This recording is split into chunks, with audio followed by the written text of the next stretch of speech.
Good evening. I welcome all of you on behalf of Pusa Road CP Study Circle on today's webinar on common error to be avoided in financial statement audit and tax audit.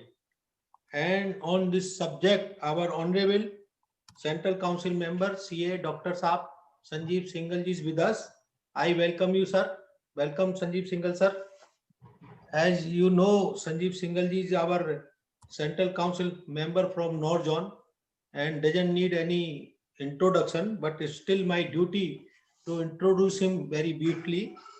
He has a more than 22 experience as a chartered accountant, BCom honors from SRCC, articleship from AF Ferguson, MCom, PhD, certificate course on IFRS.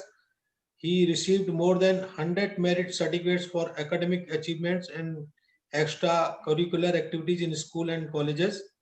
He has over 14 books published by leading publishers including Bharat Law House, CCH, LexisNexis, Bloomsbury, on Ind AS, IGAP, Companies Act 2013, Revised Schedule 6, etc. He has published several research papers published in leading journal and ICI publication on the professional ground, industry experience, management trainee at SIDBI, vice president finance at Cyber in Media, executive vice president finance at Relegator, vice president at Jubilant Life Science, etc. Worked as partner with BL Agrawal, Sovasia and Company. Worked as an associate professor at Ford School of Management. Currently working as partner SR Bartley Boy and Company LLP Chartered Accountant. He has been awarded by CA Professional Achiever Award 2014 for outstanding contribution to industry, NIRC Best Faculty Award, winner of Professional AB Ghosh Prize for highest marks in economic group papers, Delhi University topper, received Professional Jay Narayan West Gold Medal Award.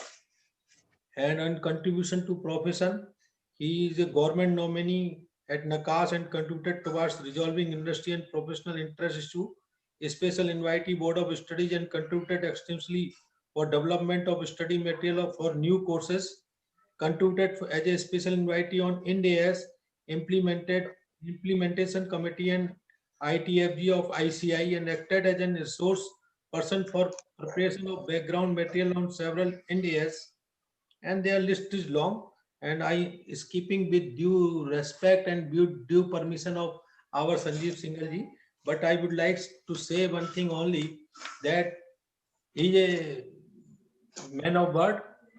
He got maximum highest vote in recently 1.5 years election of our institute, and he always ready to help our member at large whenever you assign or you say any work. The records say that he is always ready to work for the member. This is the brief profile of today's speaker, our Honorable Central Council member Sanjeev Singhal ji. I welcome you, sir, all, and welcome Sunil Damija ji, Rajiv Kohli ji, and all the attendee. And one more information, we have with us our Ajay Bothra ji, advocate from Calcutta. He has requested me that uh, 2-3 दिन पहले ही he got the time from Nirmala Sitharaman ji to update on GST, how to revamp or to reorganize the GST, so there should not be any problem on GST. Certainly we will hear Ajay Bodra ji, but after our today's topic by Sanjeev Singhal ji. Over to Sanjeev Singhal ji, and also welcome our Ajay Bothra ji on the panelist list. Thank you, sir. Thank And you over very much. Thank you very much, Rajesh Bhai. For me, you are the permanent convener of Pusa Road CP Study Circle, been a member of the regional council, and above all, you are a big brother. And Damija ji, my schoolmate, we are alumni from the same school, Swatantra Bharat Mill, Rajiv Kohli ji, and the esteemed members. It's an honor for me to be with Pusa Road CP Study Circle in this program, as always. I may be a central council member, but I am your nominee in the central council. So if I am working for the members and students, that is because you have reposed faith in me, and then it is my duty to do so. And I will continue to do so till the time that mandate is there. So at least up to 11th February 2022, that mandate is there, and I'll continue to serve the profession, and future depends on you. Friends, I'm going to talk about two topics, common errors in the financial statement audit and the common errors in tax audit. And since I mentioned to the attendees, should we speak about financial statement or tax audit first? And there have been 3 responses for financial statements and no response for tax audit. So let me start with financial statements first. And what we will do is I also speak on the tax audit. In the morning, I have received a query from 1 or 2 esteemed members. Those members have also joined. I can see on the screen. They wanted me to talk about particularly clause 31 of the tax audit. Atul Puriji, I'll certainly take up that question. And I'm also overwhelmed that, you knew that I'm going to talk about this topic. So I will certainly answer your queries to the best of my abilities. I am not a direct tax expert, let me tell you, but tax audit, yes, I do. So recently we have come out with a tax audit checklist in the ICAI, identifying the commonly observed errors in tax audit. And I was the deputy convener of that study group. And we have listed our observations. We have listed our observations in that checklist from the various tax audit report that we review. On an average, we review about 50 to 100 tax audit reports every year. And based on the errors found, we may issue advisory, may also initiate disciplinary cases. So I was of the view that we should summarize those experiences in this checklist form. And I can tell you, while doing tax audit, if you fill this tax audit checklist properly before issuing the tax audit report, you'll be able to avoid most of the errors. And it's available in the public domain. I have also prepared a PowerPoint presentation, which I have already given to Rajesh Bhai. I made a complete PowerPoint presentation. Here I'll be showing a smaller version for the purpose of discussion, but that complete presentation is with Rajesh Bhai. He will share it with you. Similarly, on the commonly observed error in financial reporting, I prepared a complete presentation summarizing the recommendation of the Financial Reporting Review Board of ICAI. There are more than 500 slides.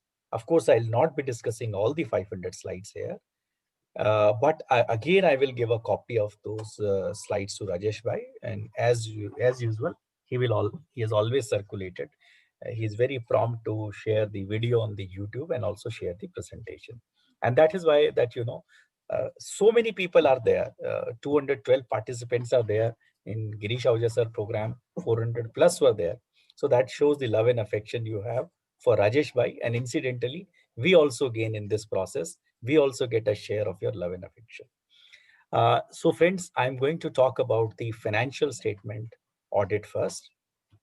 And I would like to discuss some of the observations.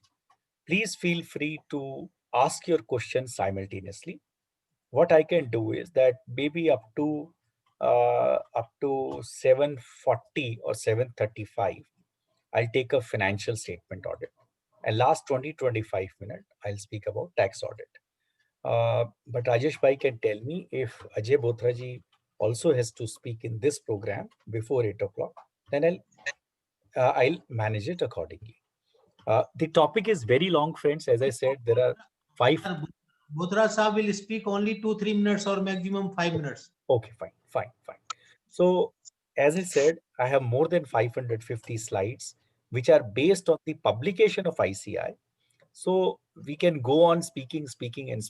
However, I would like to take up your practical issues, and I will largely focus my deliberation based on accounting standards applicable to the companies which are not on Ind AS.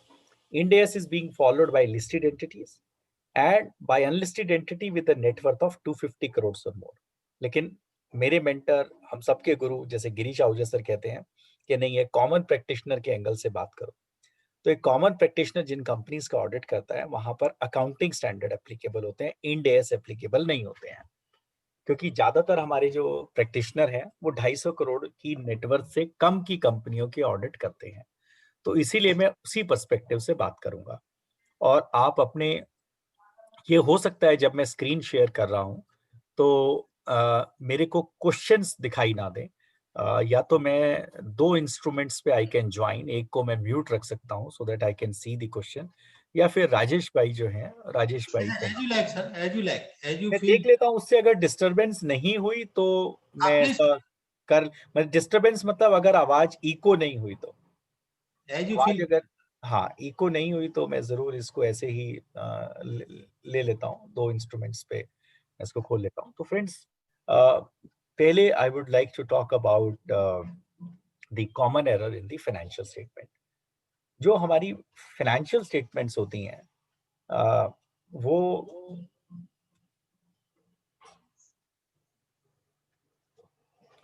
our financial statements is an echo because I'll just see. Yeah, let us see. Yes. So I'll be able to see the chat now. So financial statements essentially comprises balance sheet, profit and loss account, statement of cash flows, accounting policies, notes to the accounts. पहले हम इनको schedules भी बोलते थे notes को, but अब schedules की जगह हम नोट्स बोलते हैं, but that really doesn't make a difference. तो एक मैं आपको बताऊं कि ये जो 5 हमारी टाइप्स की फाइनेंशियल स्टेटमेंट है, इस पे हम एक ऑडिट रिपोर्ट देते हैं। Audit report has 3 parts. One is the main audit report. Second is the report on internal control over financial reporting. And third is the CARO report. So, and any audit report has these 3 parts. And only the same auditor has to give a report on all the 3 parts.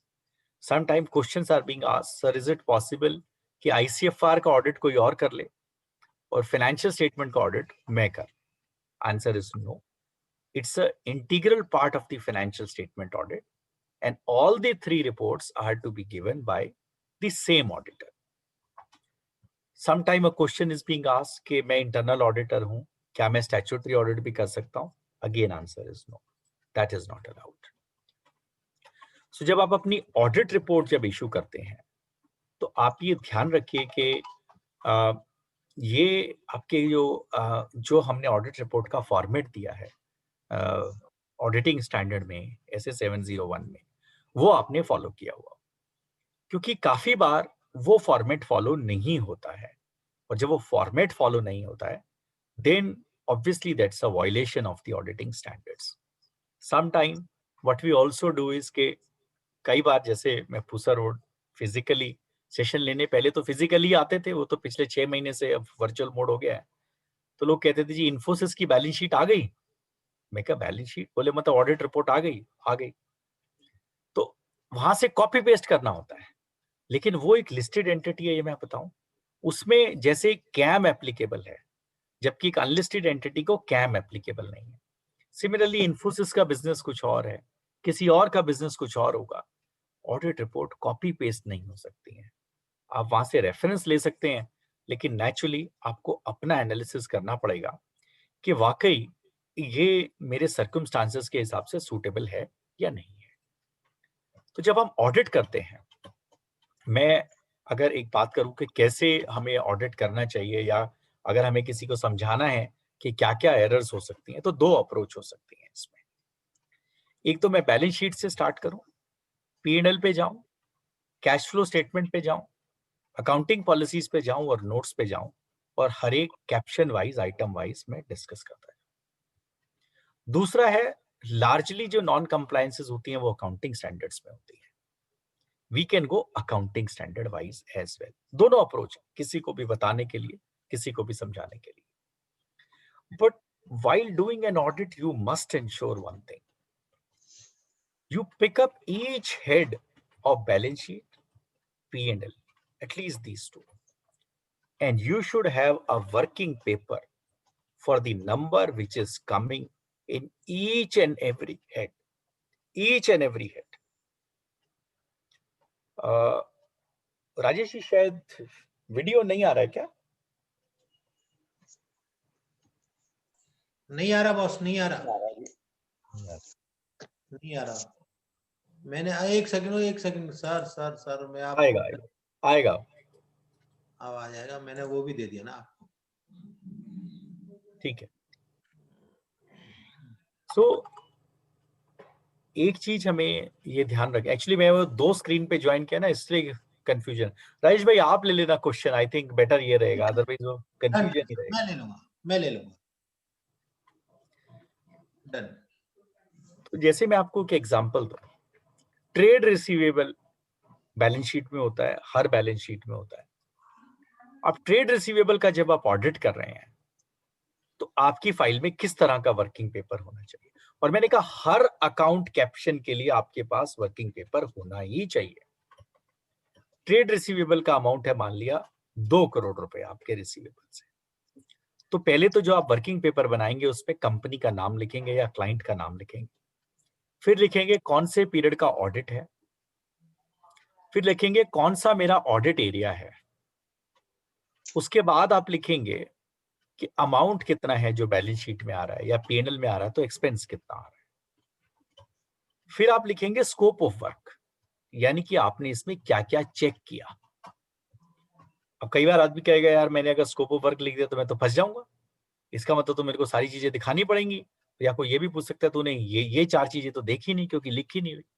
लिखना better है ना लिखने से, क्योंकि आजकल जब नफरा working paper मंगाती है ना, तो वो कहती है सिर्फ अपने वर्किंग पेपर भेज दो, ना हम आपके ऑफिस आएंगे ना आप हमारे ऑफिस आएंगे। अब क्या बोलोगे जी वर्किंग पेपर तो मैंने बनाए नहीं, तो वो कहते हैं फिर यही लिख के भेज दो कि वर्किंग पेपर नहीं बनाए।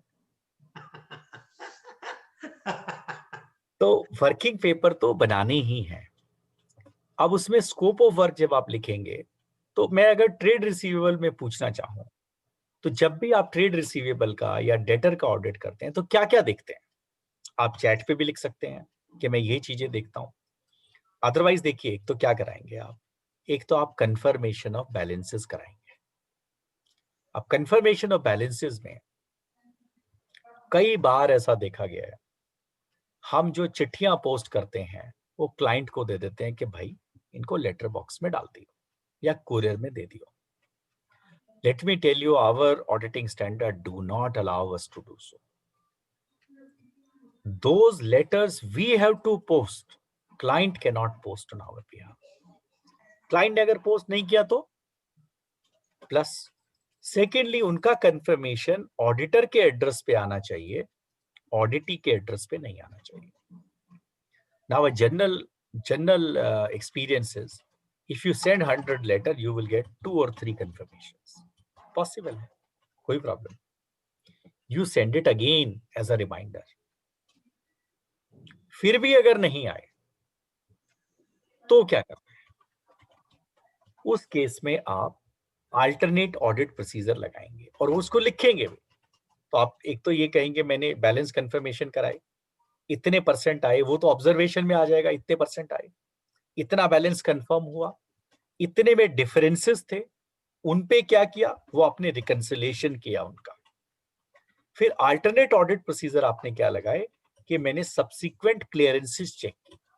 Now what you mean by subsequent clearances?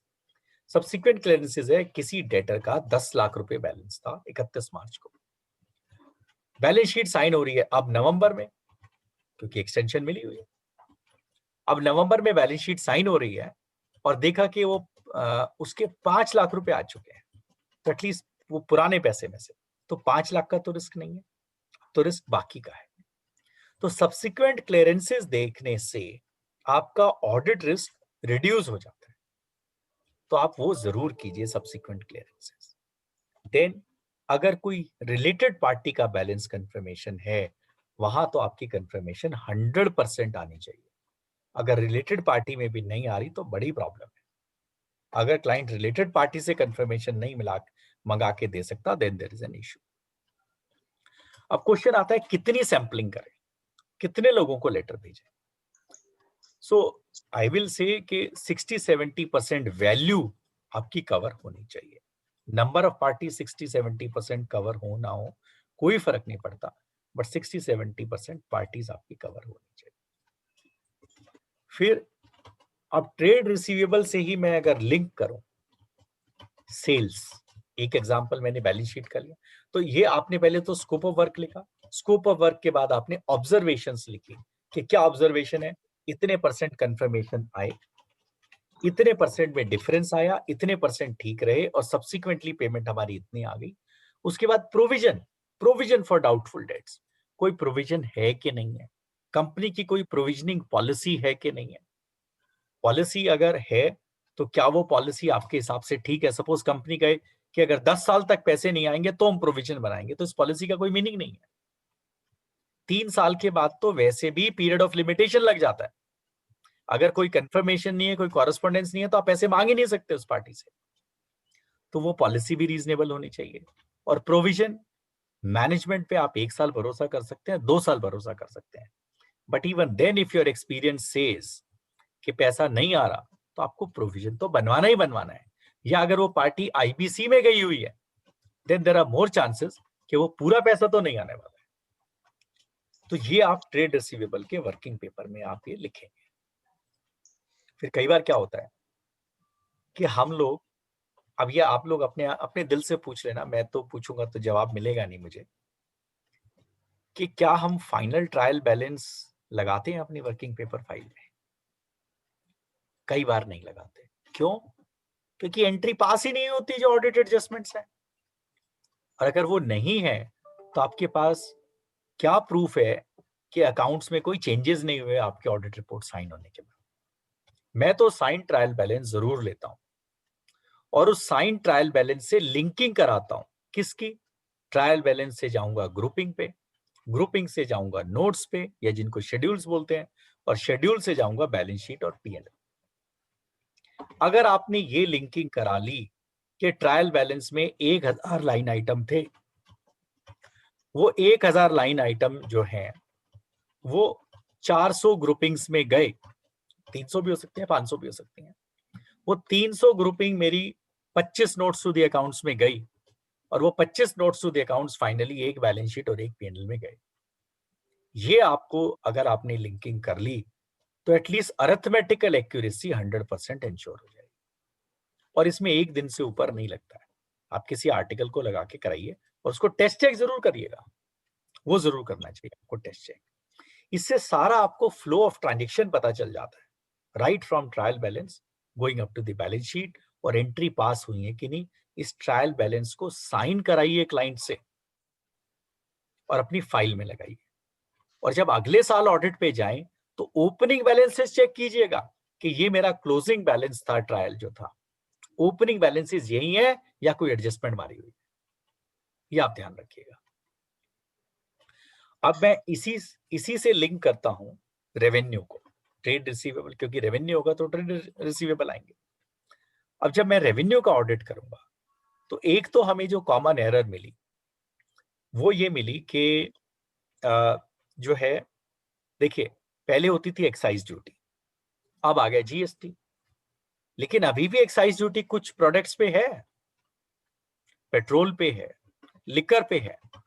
तो दोनों की अकाउंटिंग ट्रीटमेंट में काफी फर्क है।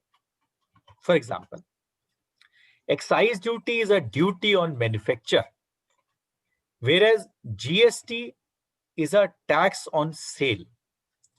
मतलब अगर आपने गुड्स प्रोड्यूस कर लिए और सेल नहीं किए तो जीएसटी नहीं लगेगा, लेकिन एक्साइज ड्यूटी लगेगी। So it means what? It means that when you are under excise duty, your revenue will include excise duty as well.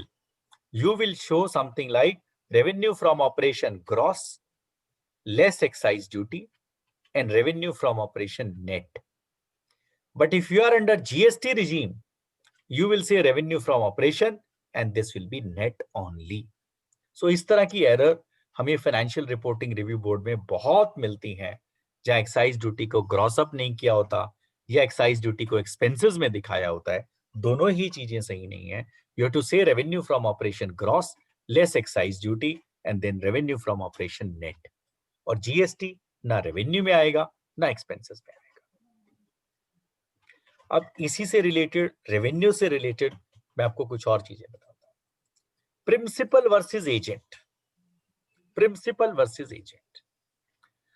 Suppose एक बुक सेलर को एक पब्लिशर ने कमीशन बेसिस पे बुक्स दी कि मैं तेरे को 40% कमीशन दूंगा। 1 करोड़ रुपए की किताबें दी कि 40% कमीशन है तेरा। 70 लाख की किताबें उसने बेच दी, 30 लाख की किताबें उसने वापस कर दी। तो 70 लाख पे उसको 40% 28 लाख रुपए कमीशन मिलेगा। अगर बुक सेलर इसको अपनी 70 लाख की सेल दिखाता है तो वो एजेंट नहीं है, फिर वो प्रिंसिपल है, फिर वो प्रिंसिपल है। तो आपको कॉन्ट्रैक्ट में ये देखना चाहिए कि जो, और generally book seller gross sale ही दिखाते हैं because generally they are not acting as an agent. लेकिन अगर if they are acting as a principal, risk and reward भी उन्हीं का है। इन्वेंट्री बच गई तो उनकी, पैसे मारे गए, कलेक्शन नहीं हुई तो भी उनकी। ये नॉर्मली ये risk and reward at least collection का तो बुक सेलर के पास होता है।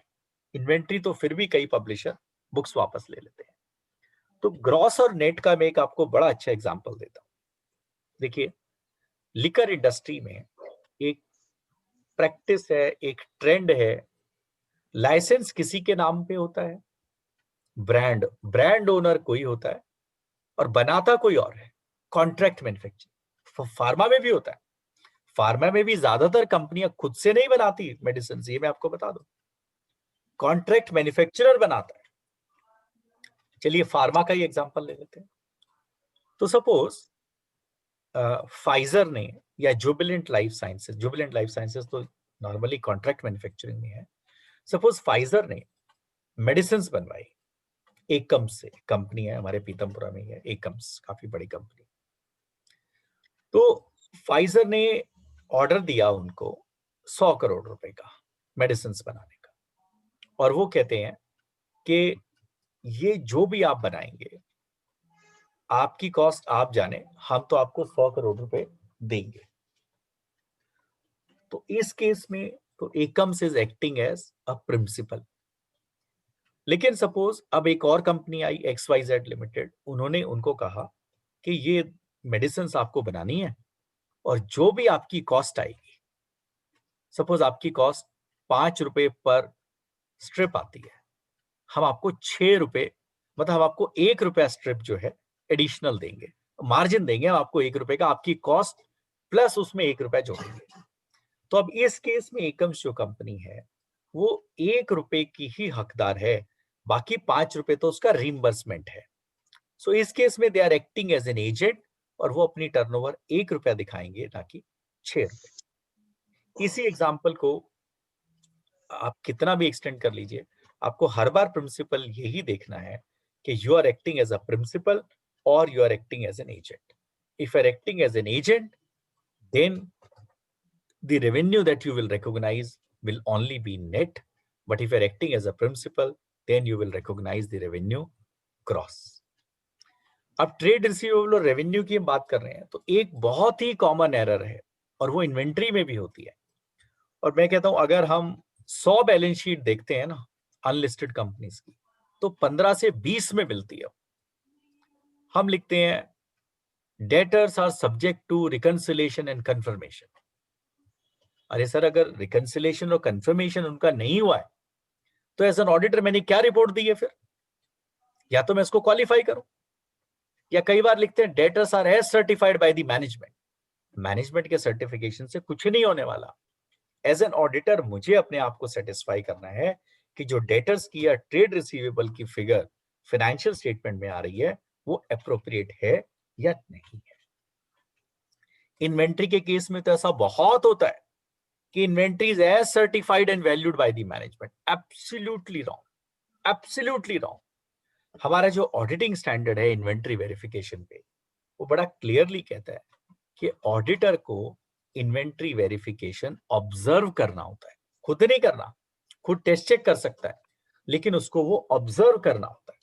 अभी ऑब्जर्व करने का क्या मतलब है कि 31 मार्च को या 1 अप्रैल को वो जाएगा, अपनी टीम भेजेगा क्लाइंट, के पास, और क्लाइंट जो स्टॉक टेकिंग कर रहा है वो उसको ऑब्जर्व करेगा और टेस्ट चेक करेगा, और इस वे में करेगा कि ए कैटेगरी आइटम की ज्यादा चेकिंग कर लेगा, बी कैटेगरी की उससे कम और सी कैटेगरी की उससे कम। But 60-70% physical stock taking auditor को ऑब्जर्व करनी ही चाहिए। अब क्वेश्चन आता है कि जी 31 मार्च को सारी जगह कैसे जाएं? तो then you have to stagger it. आपको क्लाइंट को बोलना पड़ेगा, किसी को बोलना पड़ेगा कि मुझे 30 मार्च को कर लो, किसी को 31 को कर लो, किसी को 1 अप्रैल को कर लो, किसी को 2 अप्रैल को कर लो। किसी का 2 अप्रैल का किया तो रोल बैकवर्ड करेंगे, और किसी का 30 मार्च का किया तो आप रोल फॉरवर्ड करेंगे। लेकिन इन्वेंट्री वेरिफिकेशन आपको करना ही पड़ेगा। तो ऐसे ही ट्रेड रिसीवेबल और इन्वेंट्री में ये हमें बहुत कॉमनली मिलता है, as certified and valued by the management, but this is absolutely wrong. इस पे डिसिप्लिनरी एक्शन होगा ही होगा अगर ये स्क्रूटनी में आई तो। सो it's a common error, it's a highly common error which all of us should avoid. अब नेक्स्ट आता है रेवेन्यू से रिलेटेड, अगर मैं एरर की बात करूं, transfer of risk and rewards. आपने 28 मार्च को गुड्स डिस्पैच किए और वो पहुंचे 2 अप्रैल को। अब क्वेश्चन ये कि ये रेवेन्यू रिकॉग्नाइज करें या ना करें। This will depend upon whether your terms are ex factory और सीआईएफ। एक्स फैक्ट्री को एक्स वर्क्स भी बोल सकते हैं। अगर तो एक्स फैक्ट्री है then yes you should recognise the revenue. But अगर सीआईएफ है और आपने इंश्योरेंस आप ही ने चाहे लिया हुआ है, तब जब तक वो गुड्स डिलीवर नहीं हो जाएंगे, till that time you should not recognise the revenue. अगर 28 मार्च को गुड्स डिस्पैच हुए और 2 अप्रैल को पहुंचे, सीआईएफ अगर है तो ये आपका रेवेन्यू नहीं है, आपकी इन्वेंट्री में आएगा। अब क्वेश्चन अराइजेस, सर जीएसटी तो लगेगा, जीएसटी में तो मेरे को दिखानी पड़ेगी।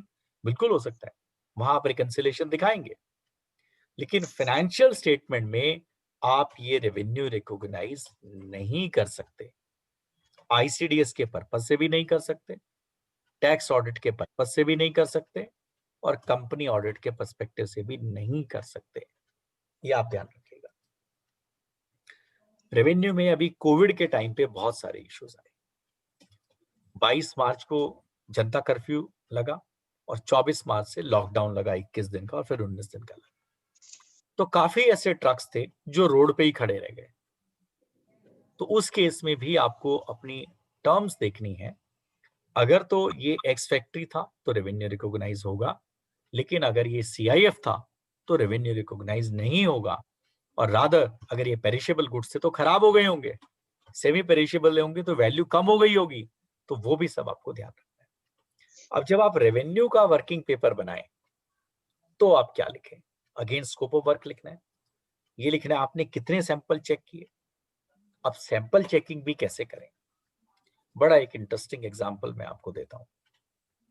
देखिए, एक कंपनी एज्यूम करते हैं, जिस कंपनी का आप ऑडिट कर रहे हैं 20 करोड़ उसकी टर्नओवर है, 20 करोड़, और जो कंपनी है वो प्रॉफिटेबल कंपनी है, कंसिस्टेंटली उसमें प्रॉफिट हो रहा है, और 2 करोड़ रुपए का प्रॉफिट इस साल का है। तो अब जो मेरी मेटीरियलिटी आएगी वो प्रॉफिट बेस्ड मेटीरियलिटी आएगी। ये मान लिया चलिए प्रॉफिट आफ्टर टैक्स 2 करोड़ है और प्रॉफिट बिफोर टैक्स जो है वो 2.5 करोड़। तो अब मैंने मेटीरियलिटी लेनी है profit based, profit before tax, क्योंकि ये जनरल रूल है कि अगर देखिए अगर कंपनी अभी कंस्ट्रक्शन स्टेज में है तो मैं एसेट की वैल्यू बेस्ड मेटीरियलिटी लेता हूं। कंपनी अगर ऑपरेटिंग स्टेज में है और प्रॉफिटेबल नहीं है, स्टेबल प्रॉफिट्स नहीं है, तो मैं रेवेन्यू बेस्ड मेटीरियलिटी लेके चलता हूं। और कंपनी अगर प्रॉफिटेबिलिटी है और कंसिस्टेंट प्रॉफिटेबिलिटी है तो then I take it on the basis of the profits. Now the question is that मैं कितनी मेटीरियलिटी लेके चलूं। So if it's an unlisted company, I'll take 5 to 10% of profit before tax as my planning materiality. तो अगर मेरा 2.5 करोड़ रुपए का profit before tax है तो मैं 1.25 से 1.5 करोड़, 1.25 करोड़ से 2.5 करोड़ रुपए तक की प्लानिंग मेटीरियलिटी लेके चल सकता हूँ। अगर मुझे रिस्क कम लगता है तो 2.5 करोड़ भी ले सकता हूँ, रिस्क ज्यादा लगता है तो मुझे 1.25 करोड़ से ऊपर नहीं लेना चाहिए। रिस्क कम है या ज्यादा है ये मुझे डॉक्यूमेंट करना है अपने वर्किंग पेपर्स में। अब सपोज आपने 1.25 करोड़ की मेटेरियलिटी ली, प्लानिंग मेटेरियलिटी ली। 1.25 करोड़ की प्लानिंग मेटेरियलिटी के बाद, इनफैक्ट मैंने मेटेरियलिटी का कॉन्सेप्ट कई बार समझाया है, 1.25 करोड़ की मेटेरियलिटी के बाद मैं इसमें निकालूंगा मेरी टॉलरेबल एरर, यानी कि कितनी एरर तक मैं टॉलरेट कर सकता हूं। मेरी टॉलरेबल एरर जनरली आती है 50 से 75% ऑफ प्लानिंग मेटेरियलिटी। 50% लेके चलते हैं, 1.25 करोड़ का 50% हुआ 62,50,000, यानी कि इतनी एरर तक मैं टॉलरेट कर सकता हूं, इससे ऊपर मैं टॉलरेट नहीं कर सकता। फिर मेरा थर्ड एलिमेंट आता है sad, summary of audit differences, जो मेरा 5% होता है प्लानिंग मेटेरियलिटी। अगर 1.25 करोड़ की मेरी प्लानिंग मेटेरियलिटी है तो उसका 5% 6,25,000 रुपए मेरी सैड होगी। 6,25,000 से नीचे की एरर मैं छोड़ सकता हूँ। 6,25,000 से लेके मेरी टॉलरेबल एरर जो कि 62,50,000 है, उस तक की क्यूमुलेटिव एरर्स को मैं छोड़ सकता हूँ। क्यूमुलेटिव, सिंगल एरर नहीं। और उससे ऊपर अगर एरर है तो जितनी उससे ऊपर है उतनी मेरे को रेक्टिफाई करानी पड़ेगी। तो अब मैं कितने सैंपल चेक करूं, मैं इस क्वेश्चन पे था। अगर मेरी 62.5 लाख मेरी टॉलरेबल एरर आई तो 62.5 लाख से ऊपर की वैल्यू के तो मेरे को 100% सैंपल चेक करने हैं, 100%। उससे नीचे वाली जो है वो मुझे टेस्ट बेसिस पे करने हैं। कोई मैं एक मैट्रिक्स बना के चलूंगा जिससे मेरी एक अच्छी खासी वैल्यू जो है वो चेक हो जाए, और इस पे भी डिपेंड करेगा कि मेरे कंट्रोल्स कितने हैं। बट मेरी जो वर्किंग है, मेरी सारी वर्किंग मेरे वर्किंग पेपर्स में कैप्चर होनी चाहिए। क्या हमने ऑब्जर्व किया, अगर कोई हमें मिस्टेक्स मिली, अगर सपोज रेवेन्यू रिकॉग्नाइज कर लिया था 31 मार्च को और वो रिकॉग्नाइज नहीं होना चाहिए था, हमने उसको रिवर्स कराया, तो ये डॉक्यूमेंट होना चाहिए। तो इस तरह से हर अकाउंट कैप्शन बाय कैप्शन अगर आप जाते जाएंगे, वर्किंग पेपर अपने बनाते जाएंगे और उसके रेलेवेंट अकाउंटिंग स्टैंडर्ड और ऑडिटिंग स्टैंडर्ड को फॉलो करेंगे तो प्रॉब्लम नहीं आएगी। लेकिन जनरली वो होता नहीं, पेशेंस भी नहीं होती, उतने रिसोर्सेज भी नहीं होते, क्लाइंट उतनी फीस भी नहीं देता। तो ये एक डायलेमा है। लेकिन कभी भी कोई रेगुलेटर जो है, अगर आपका इंस्पेक्शन होता है तो हम उसको ये आर्गुमेंट नहीं दे पाएंगे कि सर फीस कम थी, क्योंकि फीस तो आपने और क्लाइंट ने डिसाइड की है। ये भी मैं मानता हूं कि कंपटीशन है। आप अगर एक 50,000 का 1 लाख का क्लाइंट छोड़ते हैं तो उसको 4 लेने वाले तैयार बैठे हैं। लेकिन ये डायकोटमी है, हमें हमारी जो रिस्पॉन्सिबिलिटी एज एन ऑडिटर, वो ऐसी रिस्पॉन्सिबिलिटी है that we have to overcome this kind of a situation. तो अब मैं कुछ स्पेसिफिक अकाउंटिंग स्टैंडर्ड पे आता हूं। उससे पहले अतुल पुरी जी का एक क्वेश्चन है। Sanjeev ji, there's a big confusion. I wanted to please clarify that 3CD is the document of the auditor or the SSC. देखिए, मेरी तो टैक्स ऑडिट रिपोर्ट मेरा डॉक्यूमेंट है। फॉर्म जो अगर टैक्स रिटर्न फॉर्म है तो मेरा डॉक्यूमेंट नहीं है। जिस रिपोर्ट को मैं सर्टिफाई कर रहा हूं वो मेरा डॉक्यूमेंट है। Harish ji, thanks for your blessings for my son, thank you. Jagpat Jain ji का क्वेश्चन है, how do you subsequently check for listed company where the time period is very limited? Sir Jagpat ji, मेरे पास, मैं मानता हूं 45 दिन होते हैं और ईयर एंड पे 60 दिन होते हैं, और जनरली क्लाइंट उतना भी नहीं रुकता। वो कहता है मेरे को तो जी 30 अप्रैल तक ही चाहिए, 15 अप्रैल तक ही चाहिए। तो नेचुरली आप उतने दिन का ही सब्सिक्वेंट चेक करेंगे, उसके बाद का तो कर ही नहीं सकते। संजीव कपूर जी का क्वेश्चन है, is it 5 to 10% of profit और टर्नओवर? सर ये प्रॉफिट का है, प्रॉफिट बिफोर टैक्स का। टर्नओवर का तो हम 1 to 2% लेके चलते हैं।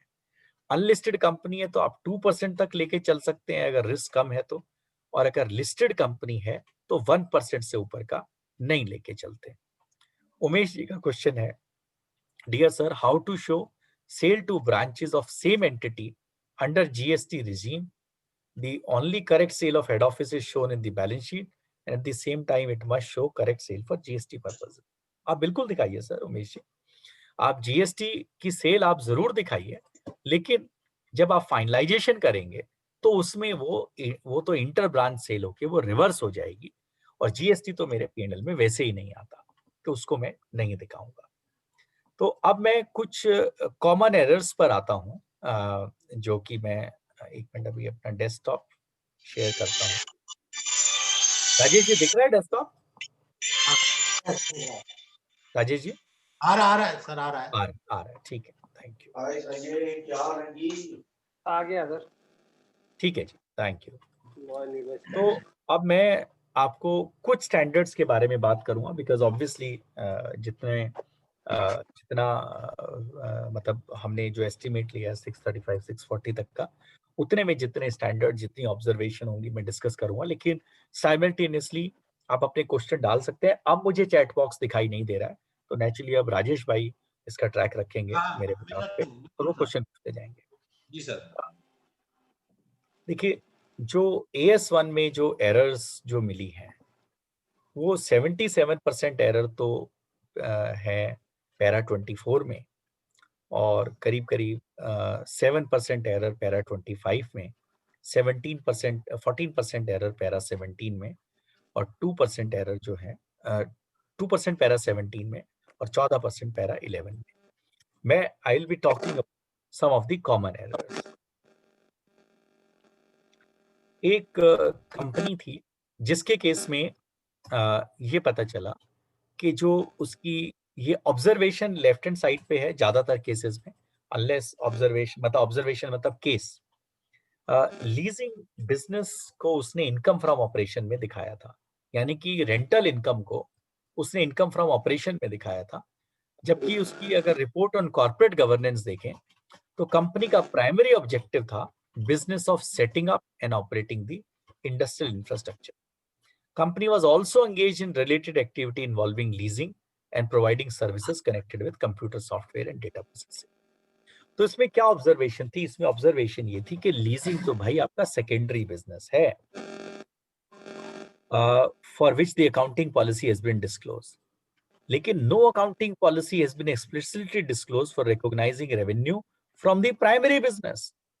वो तो दिखाई नहीं, जो setting up and operating industrial infrastructure है उसकी इनकम आप कैसे रिकॉग्नाइज कर रहे हो, वो तो दिखाया ही नहीं, तो वो भी आपको दिखाना है। देखिए, आप ये कह सकते हैं कि उसकी इनकम कम होगी, ज्यादा होगी, लेकिन जो आपके प्राइमरी बिजनेस है उससे रिलेटेड अकाउंटिंग पॉलिसी तो आप देंगे ही।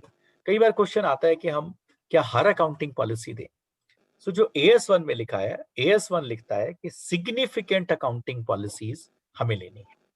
सिग्निफिकेंट अकाउंटिंग पॉलिसी, अगर आपका आइटम मटेरियल नहीं है इस साल में भी और पिछले साल में भी, देन अगर आप वो अकाउंटिंग पॉलिसी नहीं देना चाहें, फॉर एग्जांपल इंटरेस्ट इनकम अगर किसी की 10,000 रुपए ही है पिछले साल में भी और इस साल में भी, and then if you feel this is not an important accounting policy, then I am fine.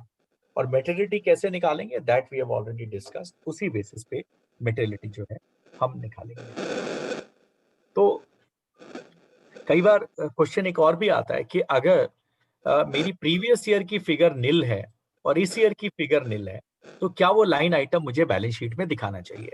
Answer है no, there is no requirement if the figure in both the years is nil. Now some of the errors which have been noticed, कि बहुत सारी accounting policies जो है वो या तो wrong लिखी हुई हैं या लिखी नहीं। फॉर एग्जाम्पल, एक accounting policy, impairment losses if any on fixed assets including the revalued assets are recognized in accordance with AS28 and charged to P&L. So friends, मैं आपको बताना चाहूंगा, AS28 पे अगर हम जाएंगे, AS28 किस चीज की बात करता है? AS28 talks about impairment of assets. वो ये कहता है कि impairment of assets जो है, अगर वो revalued asset है तो उसका इंपेयरमेंट पहले रीवैल्यूएशन रिजर्व पे चार्ज होगा, उसके बाद अगर कुछ बच जाता है, सपोज इंपेयरमेंट आया 50 लाख रुपए का और रीवैल्यूएशन रिजर्व उस एसेट का 30 लाख रुपए है, तो पहले 30 लाख रीवैल्यूएशन रिजर्व पे चार्ज होगा, फिर 20 लाख P&L पे चार्ज होगा। तो ये जो अकाउंटिंग पॉलिसी है, that accounting policy was not in accordance with AS20। Second, intangible assets are recognized and accounted at cost in accordance with accounting standard 26। बिल्कुल सही है। फंडामेंटली प्रिंसिपली मैं देखूंगा तो कहूंगा बिल्कुल ठीक ही है, इसमें तो कुछ भी गलत नहीं है, क्योंकि AS 26 में तो इंटेंजिबल एसेट मुझे कॉस्ट पे ही रिकॉग्नाइज करनी होती है। लेकिन कॉस्ट पे तो लिख दिया, कैसे रिकॉग्नाइज होती हैं, कब रिकॉग्नाइज होती हैं, कॉस्ट का क्या मतलब है, वो सब तो मैंने लिखा ही। देखिए, कई बार हम सोचते हैं कि हमने पूरा लिख दिया, लेकिन आप सोचिए अगर मैं ये फाइनेंशियल स्टेटमेंट में लिखूं that financial statements have been prepared in accordance with accounting standards and company law, तो प्राइमा फेसी तो ठीक ही लिखा है मैंने, लेकिन will this convey any meaning? Answer is no. It also reminds me one of my friend when we were in school in 6th class. एक बार वो exam में, और उसकी बड़ी अच्छी हैंडराइटिंग थी, मैं आज भी उसका नाम भी याद है, हैंडराइटिंग भी उसकी याद है। अभी फेसबुक पे मिला तो मैंने उसको हाई किया, मैं कहा तुम्हारी हैंडराइटिंग बहुत अच्छी थी, बहुत सिंसियर था स्टूडेंट। तो याद आया कि जो है उसने पेपर में जितने क्वेश्चन आए, बहुत इंटेलिजेंट था, बुक का सब कुछ उसको याद था, हर क्वेश्चन के आंसर में लिखा refer page so and so number of the book. Her question के आंसर में ये लिख के आए कि इस क्वेश्चन का आंसर किताब में इस पेज पे दिया है, आंसर लिख के ही ना आए, तो ऑब्वियसली उसका क्या होगा, नंबर मिला 0, मिलना ही था। इसी तरह से अगर हम ये लिखेंगे कि सारी फाइनेंशियल स्टेटमेंट हमने अकाउंटिंग स्टैंडर्ड के हिसाब से बनाई है और कंपनीज एक्ट के हिसाब से बनाई है, और कुछ लिखेंगे ही नहीं, उसको स्पेसिफाई नहीं करेंगे, तो क्या होगा, obviously that will not be financial statement which will be in compliance with the accounting standard and the companies act. हमें लिखना पड़ेगा इंटेंजिबल एसेट्स कब रिकॉग्नाइज किए जाते हैं, आइडेंटिफाइबिलिटी का क्राइटेरिया है, कंट्रोलेबिलिटी का क्राइटेरिया है, उसकी कॉस्ट में परचेज प्राइस आता है, इंसिडेंटल एक्सपेंसेस आते हैं, so all those we have to write. एक और अकाउंटिंग पॉलिसी हमें मिली, deferred tax asset or liability has been provided for in the books of account as per AS 22. Now again, यही जो मैंने अभी बात की थी, ऐसे ही लिखा था, so obviously this is not an acceptable policy. आपको लिखना पड़ेगा कि deferred tax asset और liability कब आप recognize करते हैं, प्लस deferred tax asset के लिए आपको reasonable certainty और आपको जो virtual certainty का concept है वो कब कब लाते हैं, losses में कैसे करते हैं, gains में आप कैसे करते हैं, so that needs to be mentioned. Then subsidies granted by the government for providing telecom services in rural areas are recognized as other operating income in accordance with the relevant terms and condition of the schemes and arrangement. Again, हमें ये लिखना चाहिए कि schemes और terms and condition of schemes and arrangement है वो क्या है. Then in case of non-member of the gratuity fund, gratuity is provided as per the approval of central government and as per payment of gratuity act wherever applicable. Again, we must specify our policy for actuarial valuation and our policy for the payment of gratuity and leave encashment. So ये मैंने observations आपसे discuss कर ली. अब एक और case है जो हमें अकाउंटिंग पॉलिसी मिली, उस टाइम उसमें टेंजिबल फिक्स एसेट लिखा था, क्योंकि तब तक AS 10 रिवाइज नहीं हुआ था, PPE का स्टैंडर्ड नहीं आया था, तो उसमें लिखा tangible fix assets are stated at cost और revalued amounts as the case में be, less accumulated depreciation and impairment loss if any. Cost comprises the purchase price, borrowing cost if capitalization criteria are met, and any attributable cost of bringing the asset to its present working condition for its intended use. तो borrowing cost का लिखा अगर capitalisation criteria meet होता है तो, लेकिन कब वो कैपिटलाइजेशन क्राइटेरिया मीट होगा वो कहीं नहीं लिखा था, तो इसीलिए इट वाज हेल्ड कि this is not in accordance with AS 16 and that was considered to be an error. अब किस केस में एडवाइजरी इशू होती है, किस केस में डिसिप्लिनरी इशू होती है, वो मटेरियलिटी पे डिपेंड करता है. देन देखिए ये बड़ा इंटरेस्टिंग एक केस मिला, इसमें लिखा एक notes to the financial statement में कि कंपनी ने 1992-93 से कोई मैन्युफैक्चरिंग एक्टिविटी नहीं करी, इसीलिए additional information regarding licence capacity, installed capacity, actual production and quantitative detail of production etc. are not given. और जबकि P&L में रेवेन्यू फ्रॉम ऑपरेशन आ रहा है। अब इसको आप क्या कहेंगे? इसको आप मिस्टेक कहेंगे, इसको आप ब्लंडर कहेंगे, या ये कहेंगे कि सिर्फ बिना देख के ठप्पा मारा हुआ है?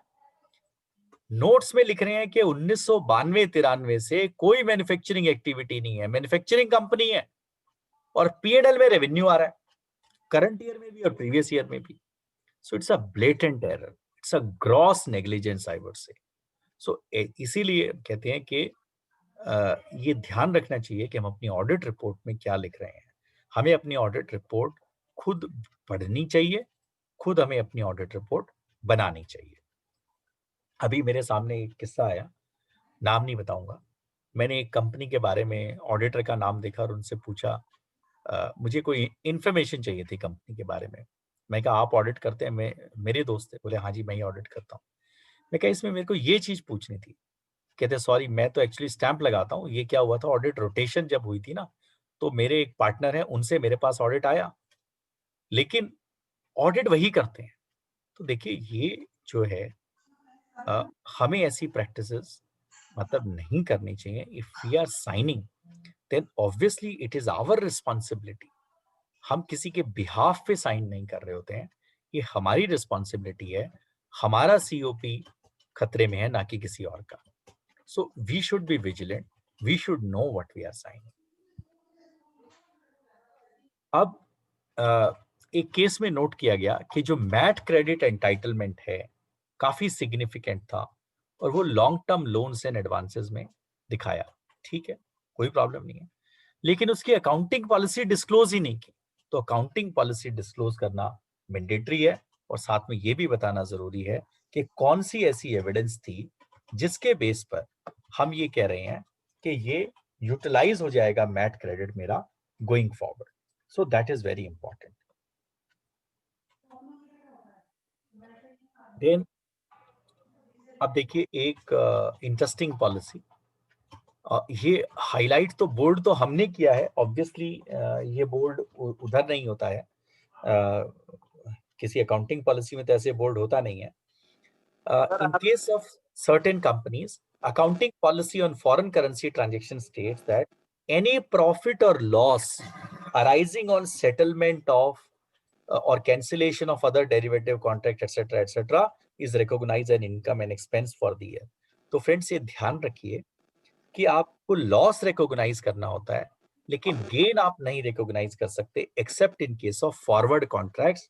अगर आप एएस पे हैं तो, इंड एएस पे हैं तो फिर तो ठीक है, गेन और लॉस दोनों ही रिकॉग्नाइज होंगे। तो ये आप ध्यान। राजेश भाई कोई क्वेश्चन आए हैं अभी तक? नहीं, अभी एक ही क्वेश्चन है, लेकिन वो जनरल है, कोई ठीक दिक्कत है, ठीक है, ठीक, ओके।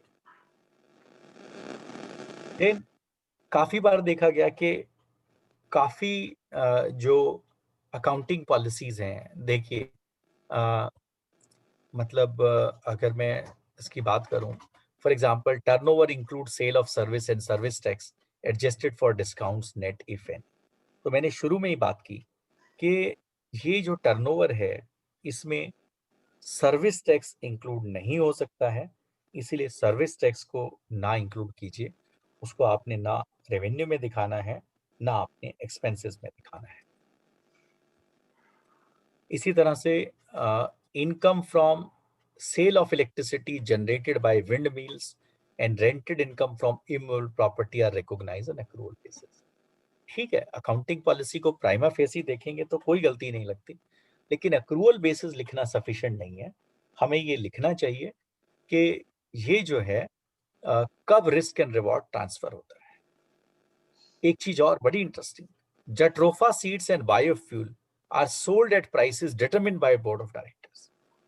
सर वो तो हो गई, जो कंपनी की मैनेजमेंट चाहेगी प्राइस पे तो उसी पे बिकेगा, लेकिन ये तो कोई अकाउंटिंग पॉलिसी नहीं हो रही।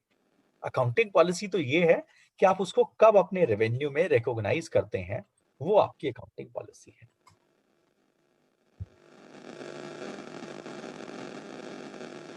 देन चलिए छोड़ देते हैं, ये भी छोड़ सकते हैं। ग्रॉस और रेवेन्यू की हमने ऑलरेडी बात कर ली। Employee benefits, accounting policy regarding employee benefit क्या लिखा कि liability for gratuity and leave encashment are provided on the basis of annual actuarial valuation at the year end and the management estimates for interim period keeping in view the last actuarial valuation. बिल्कुल ठीक है, कोई problem नहीं। लेकिन ये पता चला, और जनरली ये होता भी है कि प्रोविडेंट फंड कंट्रीब्यूशन तो होता ही है, एम्प्लॉय है तो पीएफ कंट्रीब्यूशन भी होगा, तो पीएफ कंट्रीब्यूशन भी था पीएनएल में, और उससे रिलेटेड कोई अकाउंटिंग पॉलिसी डिस्क्लोज ही नहीं की थी।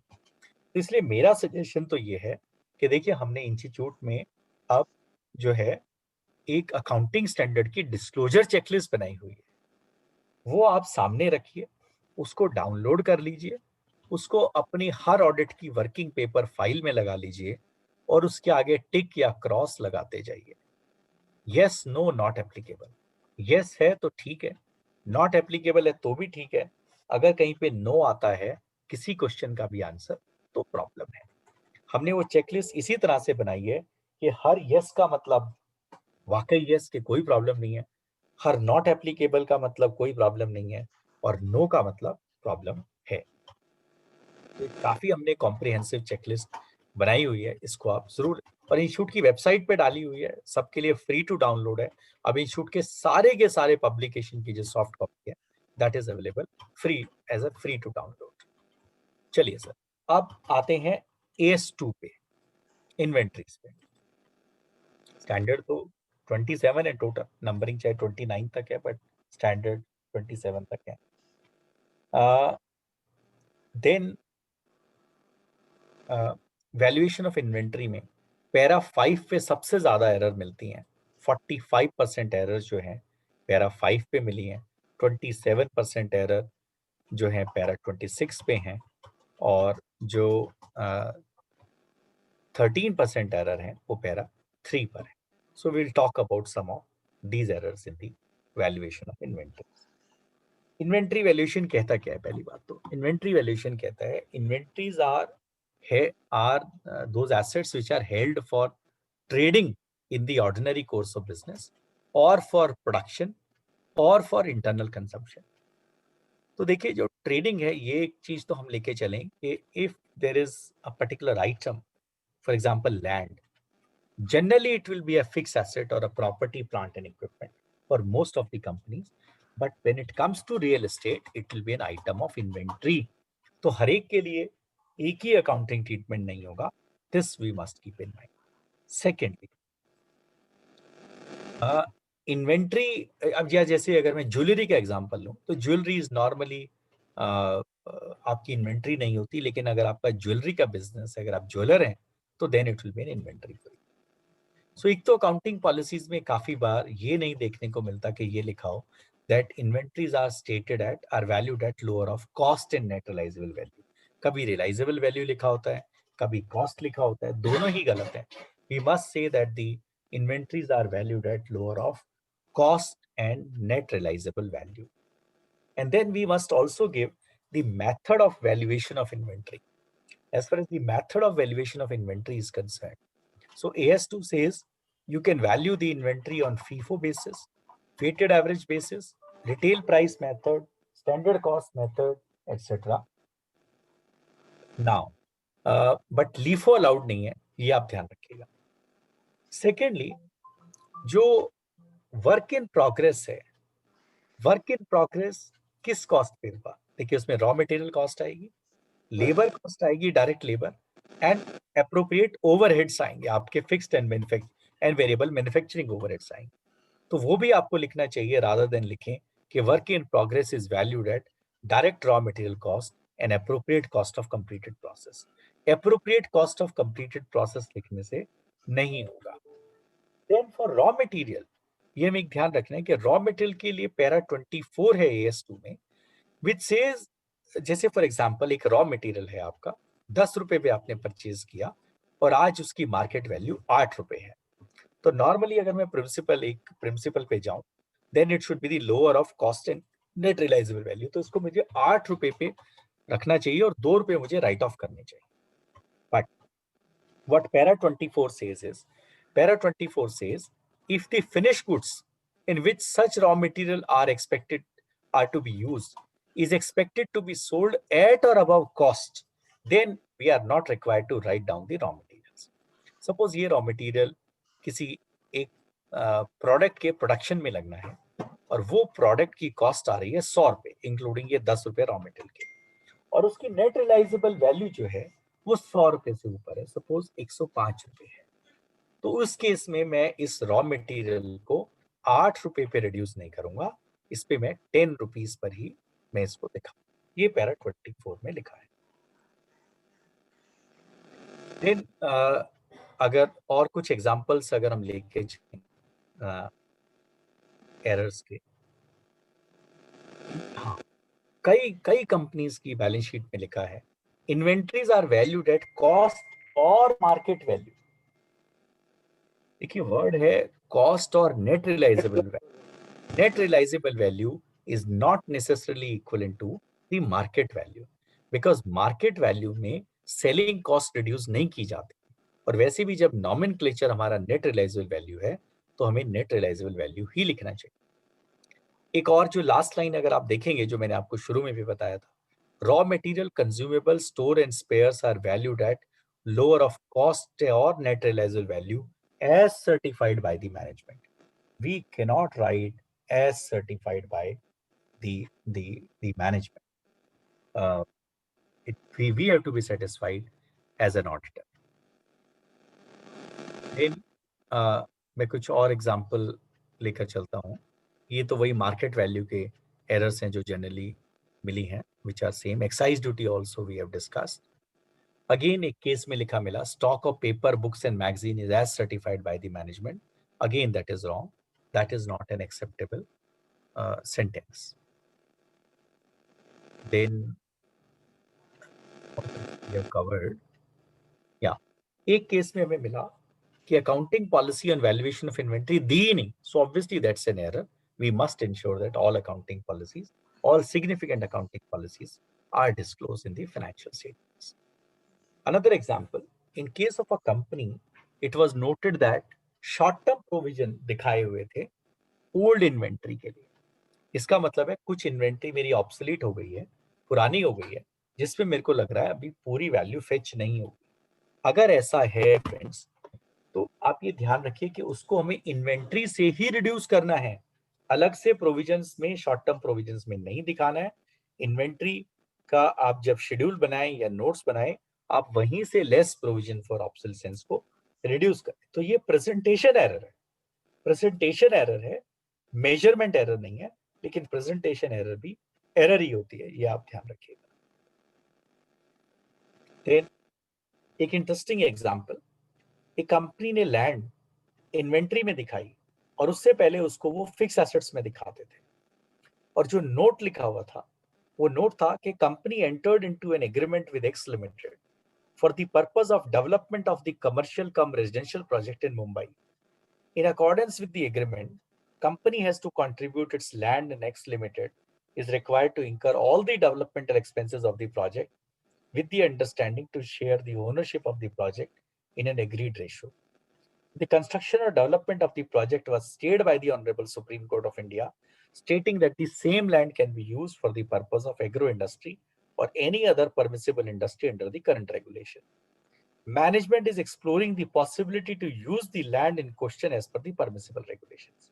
तो देखिए आपने नॉमेनक्लेचर फिक्स एसेट से इन्वेंट्री में चेंज कर दिया लैंड को, लेकिन अभी आपको परमिशन तो मिली ही नहीं है उसको एज एन इन्वेंट्री यूज करने की, तो नेचुरली आपको उसका नॉमेनक्लेचर अभी चेंज नहीं करना चाहिए, उसी टाइम पे चेंज करना चाहिए जब वो आपको परमिशन मिल जाए। मूविंग ऑन, एक कंपनी की जो फाइनेंशियल स्टेटमेंट है उसमें जो इन्वेंट्री की पॉलिसी लिखी है, import of material is accounted on the receipt thereof at the factory.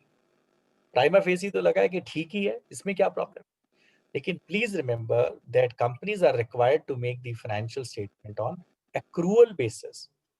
अगर गुड्स की ओनरशिप आपकी ट्रांसफर हो गई है तो आपको देखना पड़ेगा एफओबी बेसिस है या सीआईएफ बेसिस है, लेकिन अगर ओनरशिप ट्रांसफर हो गई है तो ये गुड्स आपके हैं और आपको उनको इन्वेंट्री में भी लेना है, आप उनको स्टॉक इन ट्रांजिट दिखाएंगे, प्लस आपको लायबिलिटी भी प्रोवाइड करनी है, इसमें कोई ऑप्शन नहीं है।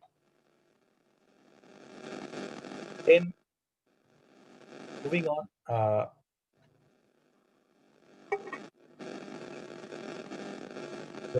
ये AS2 की जो हमें मेन ऑब्जर्वेशंस मिली, राजेश भाई कोई क्वेश्चन है AS2 तक? क्वेश्चन तो 6 आ गए हैं भाई साहब, लेकिन अब देखने पड़ेंगे। कहो तो आप क्वेश्चन पहले ले लें। 6 क्वेश्चन है। 6 क्वेश्चन है। मैं एक बार दूसरे पे 1 मिनट दूसरे पे देखता हूँ एक बार ज्वाइन करके, या फिर ऐसा करते हैं कि 10 में भी 7:30 बजे के बाद क्वेश्चंस ले लेते हैं। 10 हाँ मिनट तक। सर वैसे करो 7:30 तक करें डेलिब्रेशन, उसके बाद क्वेश्चन लेंगे। ठीक है, 7:30 से 7:40 क्वेश्चन ले लेंगे, फिर टैक्स ऑडिट ले लेंगे। जी जी जी, नहीं और पहले करना चाहो तो कर दो, कोई दिक्कत नहीं है। हमारे बोत्रा साहब भी 5 मिनट बोलेंगे सर। हाँ जी बिल्कुल सर, बिल्कुल बिल्कुल सर।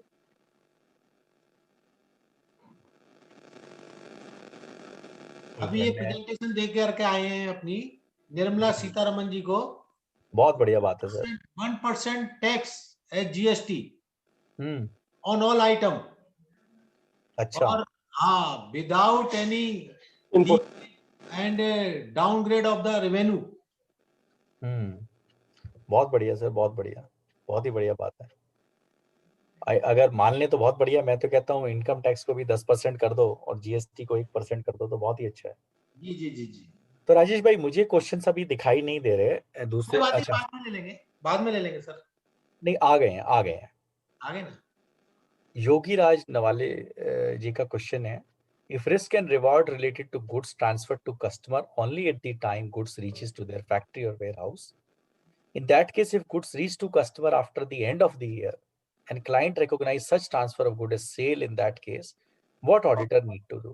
सर ये सेल रिवर्स करानी पड़ेगी, इसमें कोई डाउट नहीं है। और अगर वो रिवर्स नहीं करता है और अमाउंट मटेरियल है तो आपको क्वालिफाई करना पड़ेगा। अतुल पुरी जी का क्वेश्चन है, when the recovery from related party is evidently difficult, should an observation be given or qualification? देखिए ऑडिटर रिपोर्ट में अतुल भाई कोई ऑब्जर्वेशन नहीं होती है, सिर्फ क्वालिफिकेशन ही होती है, या एम्फेसिस ऑफ मैटर होता है या कैम होता है। और अगर हमें लग रहा है कि रिकवरी डिफिकल्ट है और कंपनी ने कोई प्रोविजन नहीं बनाया और अमाउंट मटेरियल है तो नेचुरली मुझे क्वालिफिकेशन ही देनी पड़ेगी। जगपत जी का क्वेश्चन है, can contingent gain be recognise under Ind AS? Answer is no. Ind AS 37 is very clear, नहीं आप रिकॉग्नाइज कर सकते, नहीं किया जा सकता रिकॉग्नाइज। नरेंद्र कुमार कसेरा जी का क्वेश्चन है, Q2 result of Jio revenue shown as follows, gross sale less GST recovered.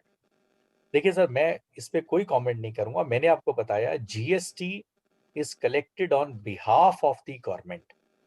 तो मेन P&L में तो ये हम ऐसे ही इसी बेसिस पे प्रेजेंटेशन दिखाएंगे जो कि इंड AS 115 में लिखा है।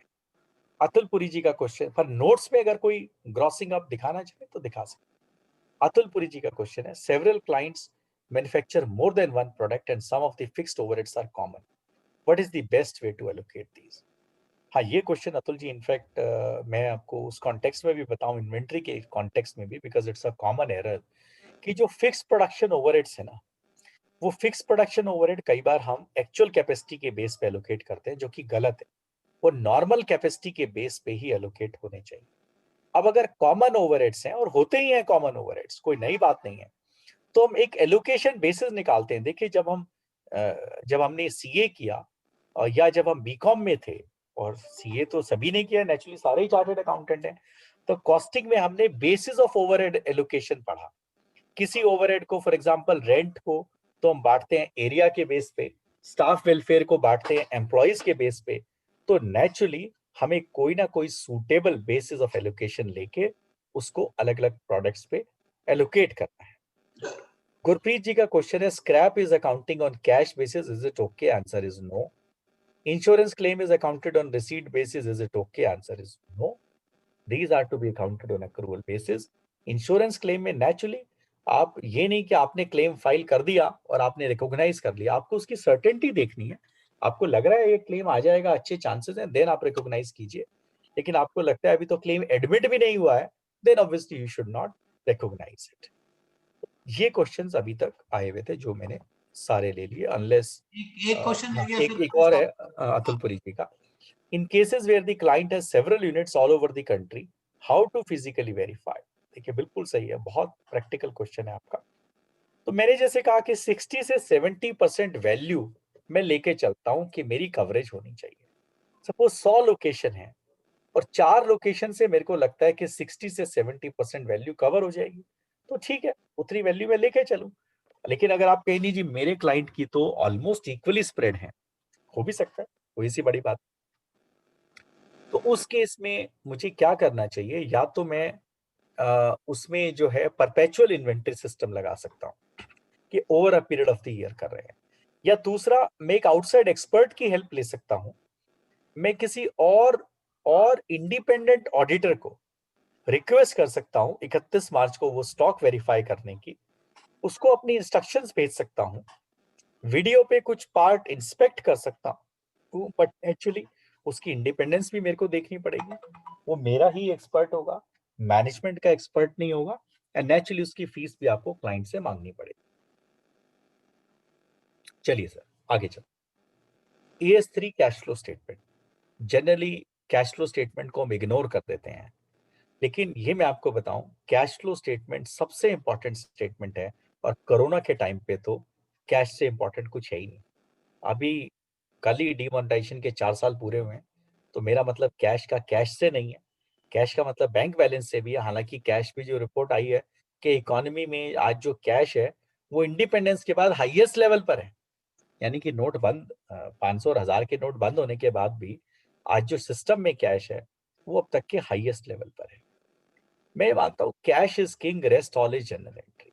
अगर आपके पास आपके बैंक में बैलेंस नहीं है या जेब में कैश नहीं है, तो बाकी तो सर जनरल एंट्री है। किसी से पैसे लेने हैं वो तो दूसरे के ऊपर है कि वो कब पैसे देगा, कब वो पैसे नहीं देगा।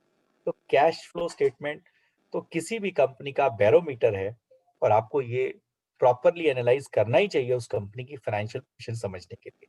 फॉर एग्जांपल, अगर ऑपरेटिंग एक्टिविटीज से कैश आ ही नहीं रहा है और फाइनेंशियल स्टेटमेंट में प्रॉफिट है, इसका मतलब आपकी वर्किंग कैपिटल लॉक्ड अप है, आपके डेटर्स बढ़ते जा रहे हैं, आपकी इन्वेंट्री बढ़ती जा रही है, तो कुछ होना ही नहीं है उसमें कभी भी जो है।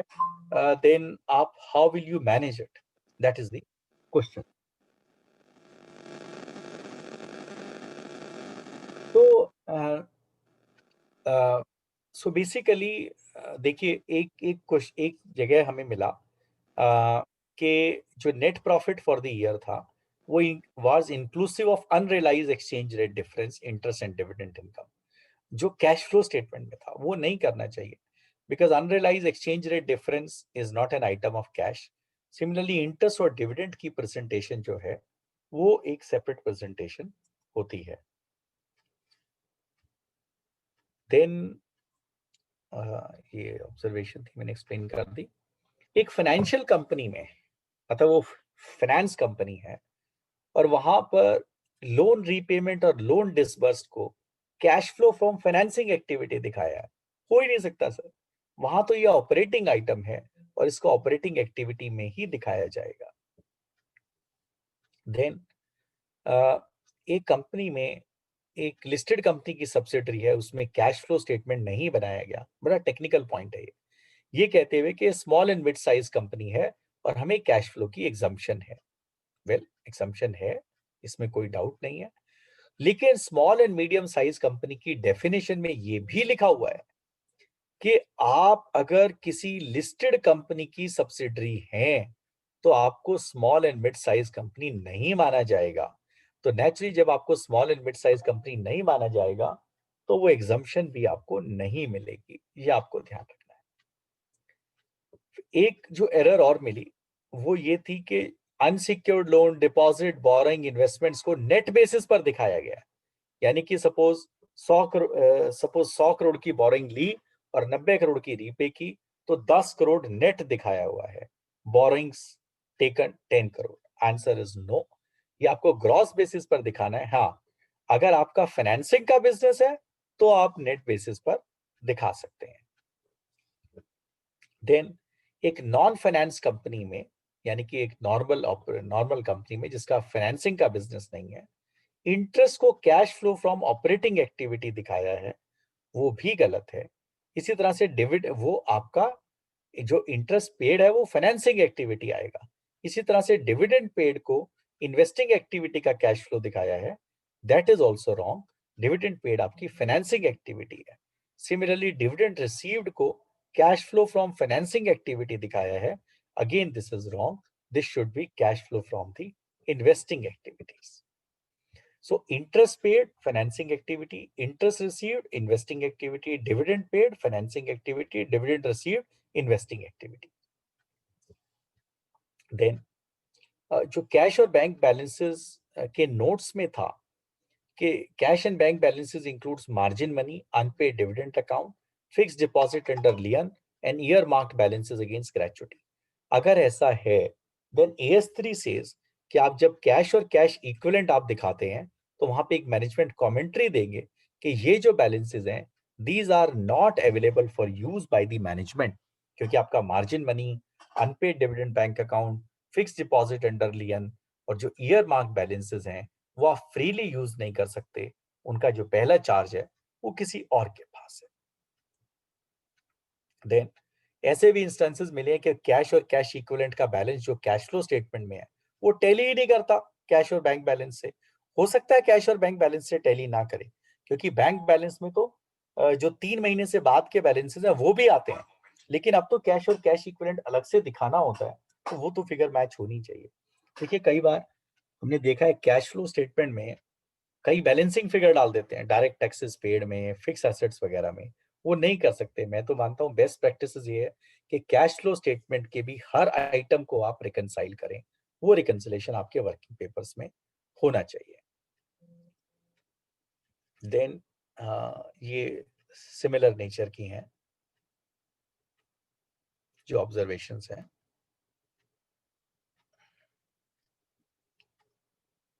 तो आगे चलते हैं। आई थिंक AS3 पे मेनली यही ऑब्जर्वेशंस हैं। इसके बाद हम AS4 पे चलेंगे। राइश भाई AS3 पे कोई क्वेश्चन है?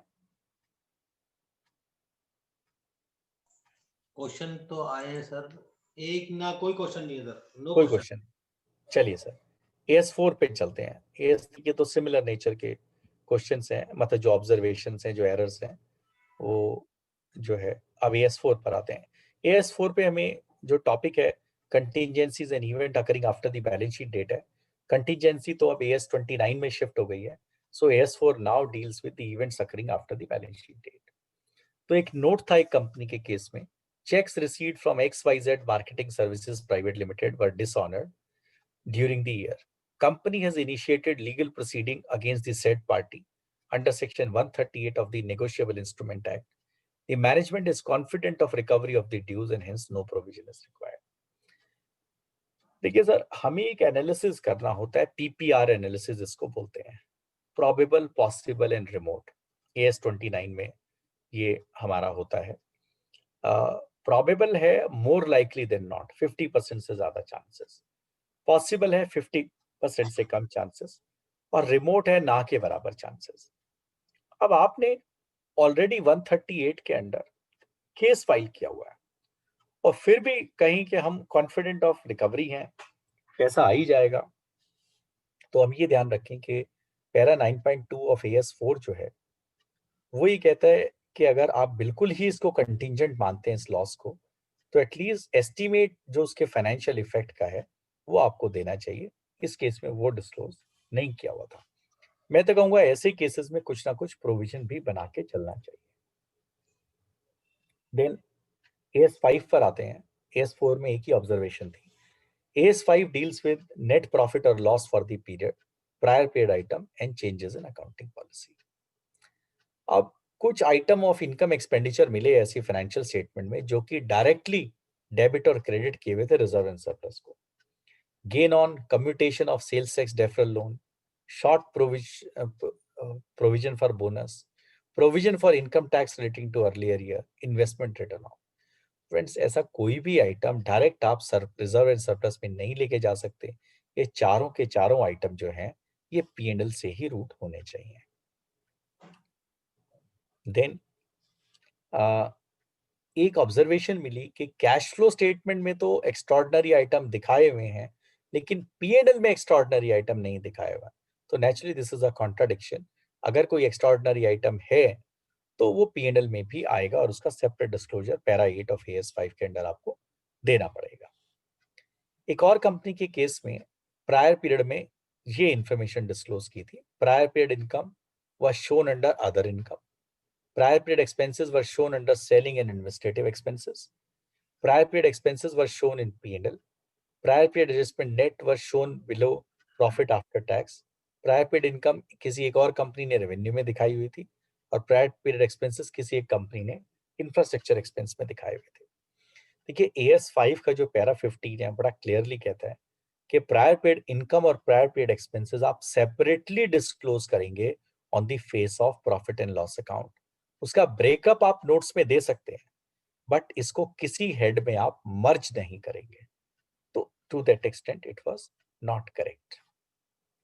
एक केस में प्रायर पीरियड एक्सपेंसेस और एक्सेप्शनल आइटम को इकट्ठा दिखाया हुआ था। अगेन इसमें सेपरेट डिस्क्लोजर हमें देना होता है।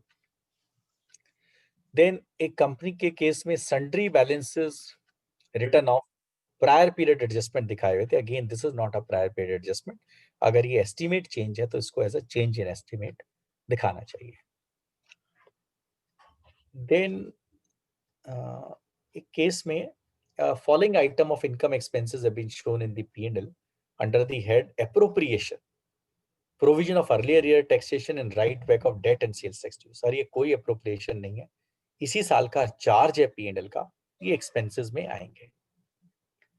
Then एक केस में profit from sale of its division has been shown as short-term capital gain under the head other income।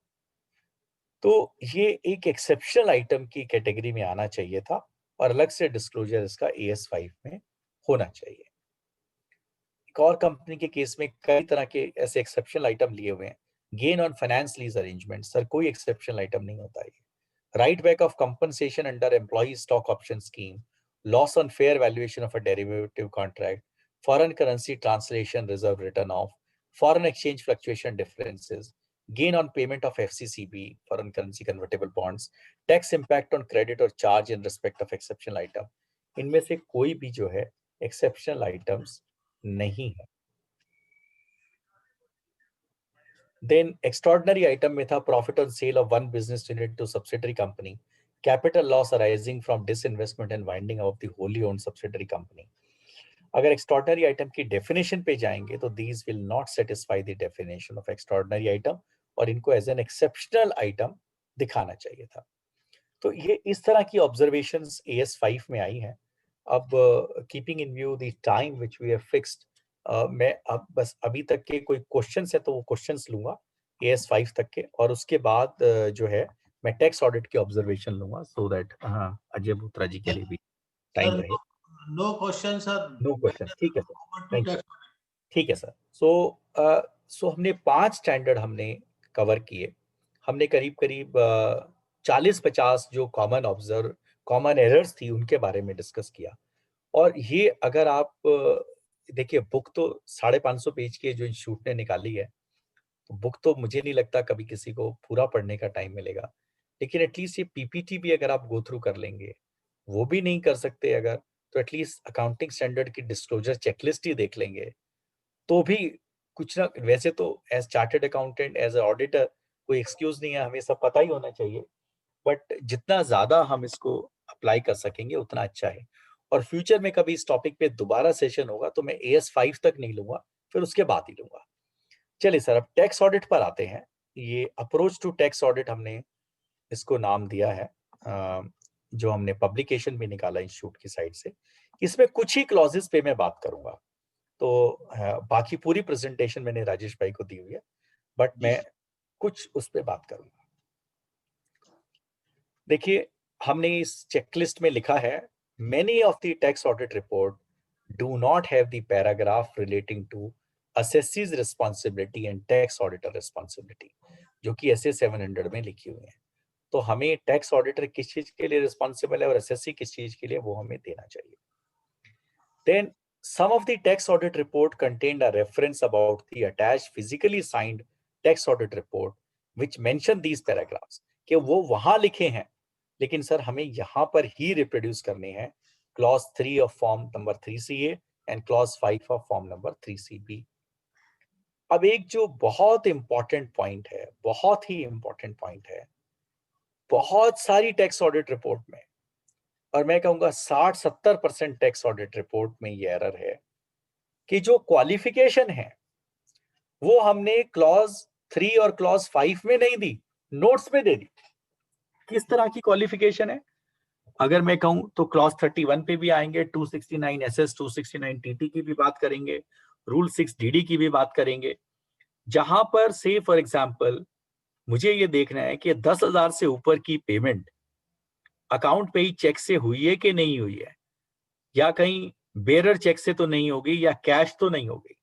तो कैश तो चलिए मैं कैश बुक से देख सकता हूं, लेकिन वो चेक बेरर था या अकाउंट पे ही था, ये एज एन ऑडिटर मैं कैसे देख सकता हूं? वो चेक तो इश्यू हो चुका, वो चेक तो जो है इश्यू हो चुका, चेक तो कंपनी के पास है ही नहीं। तो एज एन ऑडिटर मैं कैसे कंफर्ट दे सकता हूं उसके ऊपर? तो इस केस में जो है मुझे क्वालिफिकेशन ही देनी पड़ेगी। अब कुछ लोग कहते हैं सर कंपनी ने सारी पेमेंट NEFT और RTGS से की है, उसमें मेरे को कोई प्रॉब्लम नहीं है, लेकिन अगर कुछ पेमेंट ऐसी है जो चेक से हुई है, अब कई कंपनियां चेक की कॉपी रखती हैं, देन उस केस में ऑडिटर का आर्गुमेंट होता है कि अब तो इस केस में तो जो है मैं इसको मान सकता हूं कि ये पेमेंट अकाउंट पे ही चेक से हुई है। My answer is no. आपके पास ओरिजिनल चेक नहीं है, आपके पास उसकी सिर्फ कॉपी है, कॉपी बाद में चेंज की जा सकती है। तो ऐसे केसेस में मेरे पास कोई चॉइस नहीं है, and I will have to give a qualification और ऑब्जर्वेशन इन क्लॉज 3 और clause 5 and not in the notes. Notes में तो जनरल एडिशनल इंफॉर्मेशन आती है। ये ज्यादातर टैक्स ऑडिट रिपोर्ट में एरर मिलती है, इसीलिए हमने इसको पब्लिश किया कि इस एरर को करेक्ट कर लें। चलिए सर, अब मैं कुछ क्लॉजेस की बात करूंगा। Clause number 12, profits accessible on presumptive basis.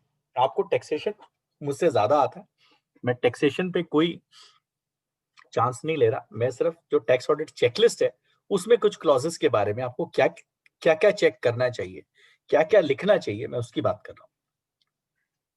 तो इसमें आपको इंश्योर करना चाहिए whether assessee has opted for any presumptive taxation scheme.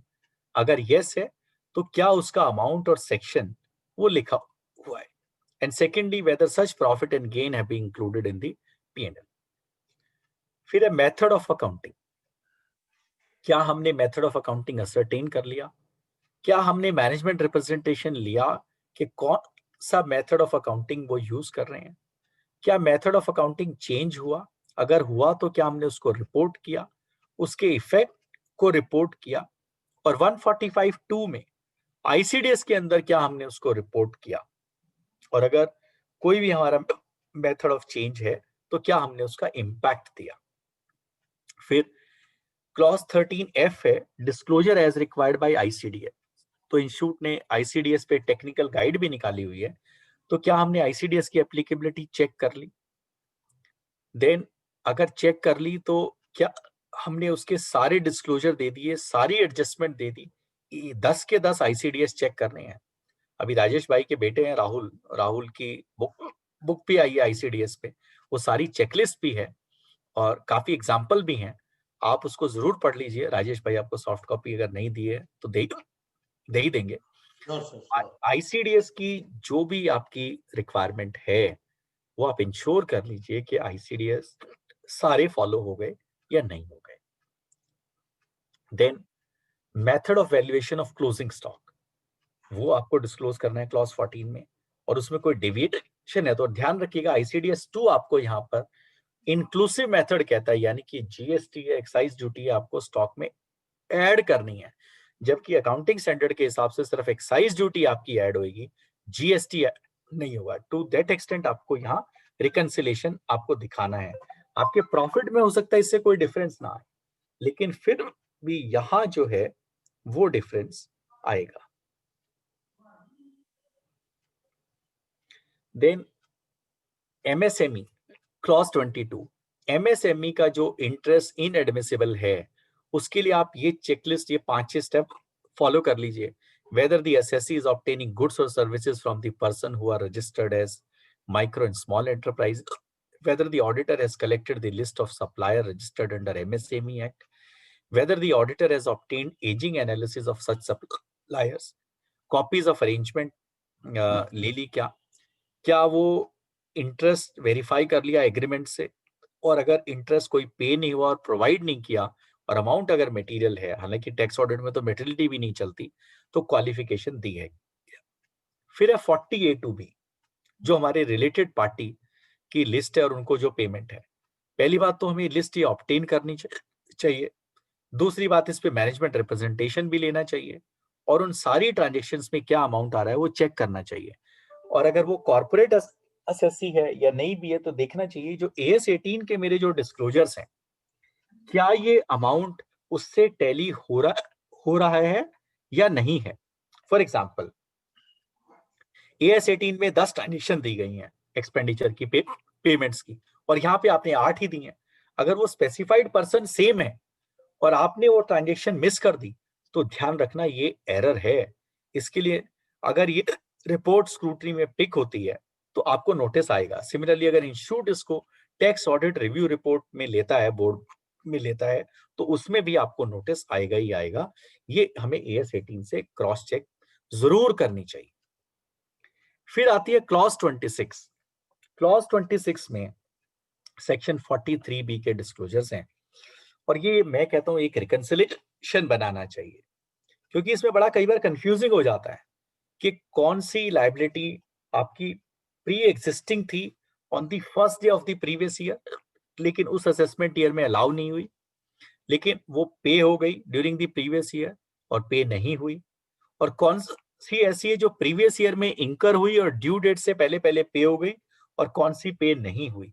इसका रिकंसिलिएशन जो है वो आपको बनाना चाहिए, तभी सही इंफॉर्मेशन आप डाल पाएंगे टैक्स ऑडिट रिपोर्ट में।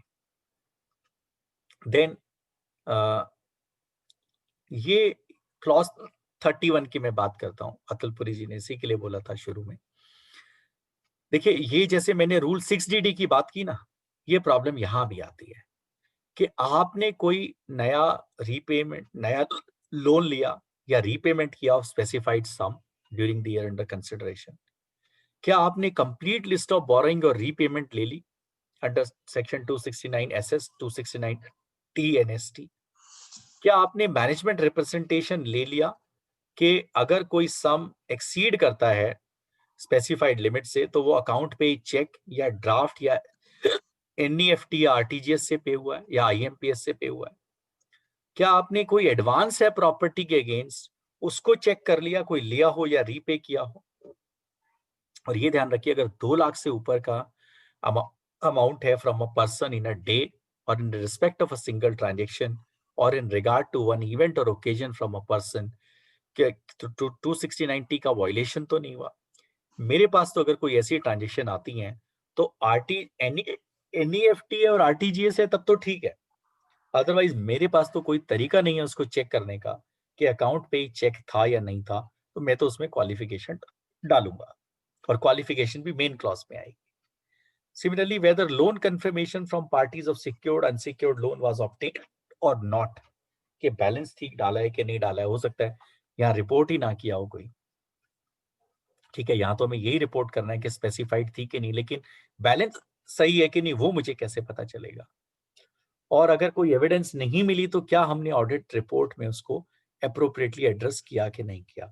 नहीं मिली तो हमें ये लिख सकते हैं हम, it is not possible for me और us to verify whether the receipt or payment have been accepted or made otherwise than by an account pay check or an account pay bank draft as the necessary evidence is not in the possession of the SSC। और ये qualification है मेरी main clause में ही आनी चाहिए। Then TCS है, तो ये जो मेरे की जो प्रोविजन है जहां पे एरर्स होती हैं, देखिए मैंने कहा टैक्स ऑडिट के टैक्सेशन के चैंपियन तो आप हैं, लेकिन मैं आपको वो बता रहा हूं जो हमने टैक्स ऑडिट रिपोर्ट रिव्यू करते हुए जो एरर्स ऑब्जर्व की, और हर साल 50, 60, 70 टैक्स ऑडिट रिपोर्ट अब हमारा taxation audit quality review board जो है उसको रिव्यू करता है। तो ये जो एरर मिली हमने इनको जल्दी भी इसीलिए पब्लिश किया इस पे 2 वेबिनार भी हो गए इंस्टीट्यूट के, ये बताने की चेकलिस्ट भी आ गई ताकि आपको जल्दी से जल्दी ये बता सके ये इस तरह की एरर्स होती हैं और ये एरर्स हमें अवॉइड करनी ही चाहिए। सो ये था राजेश भाई। मैंने टाइम छोड़ा है कुछ क्वेश्चंस के लिए एंड अजय बोत्रा जी के डेलिब्रेशन के लिए। अगर Thank you, कोई sir. क्वेश्चंस है तो उन कोई क्वेश्चंस को क्वेश्चन नहीं है सर, आपका इतना वंडरफुल और डेलिबरेट था, इतना एक्सप्लेनेबल था कि क्वेश्चन की कोई जरूरत ही नहीं है। अरे नहीं राजेश भाई, क्वेश्चन तो एक ही केस में नहीं आते जब कुछ समझ में ना आया हो। सर वैसे एक बात बताऊं मैं, जी जितना आपने बताया ना उसमें एक ऑडिट भी पॉसिबल नहीं है सही तरीके से। लेकिन राजेश भाई जिस क्या तरह गलत बात, मुझे से बताओ। हमारा इंफ्रास्ट्रक्चर है ना, जो हाँ हमारे लोगों का इंफ्रास्ट्रक्चर है, उस तरह से हम एक ऑडिट भी नहीं कर पाएंगे सर आपकी तरह से। सर, मैं तो देखिए राजेश भाई, आपको आपको मालूम है मैं एज अ लार्ज फर्म तो बोलता ही नहीं हूँ। मैं जो भी बात कर रहा हूँ मैं सिर्फ मैंने तो इंडियंस की बात ही नहीं की, मैंने तो अकाउंटिंग स्टैंडर्ड की बात की। और ये एक मैं बता दूं, इवन लिस्टेड कंपनी जो है 76% लिस्टेड कंपनी का ऑडिट नॉन बिग फोर के पास है। ये नेशनल स्टॉक एक्सचेंज का डेटा है, मेरा डेटा नहीं। तो हम ही लोग करते हैं, या आज अगर C&AG का ऑडिट कर रहे हैं तो भी हम ही लोग कर रहे हैं। और रेगुलेटर कहता है जी मुझे नहीं पता आपके पास इंफ्रास्ट्रक्चर है, आपने ऑडिट रिपोर्ट साइन करी है। अब राजेश भाई मुझे बताइए, टैक्स ऑडिट की रिपोर्ट में ये जो क्वालिफिकेशन की मैंने बात की, कितने लोग डालते हैं क्वालिफिकेशन? ये क्या मैं रूल 6DD के अंदर 10,000 की पेमेंट चेक से हुई कि नहीं, क्या मैं वेरीफाई कर सकता हूं? कर ही नहीं सकता मैं।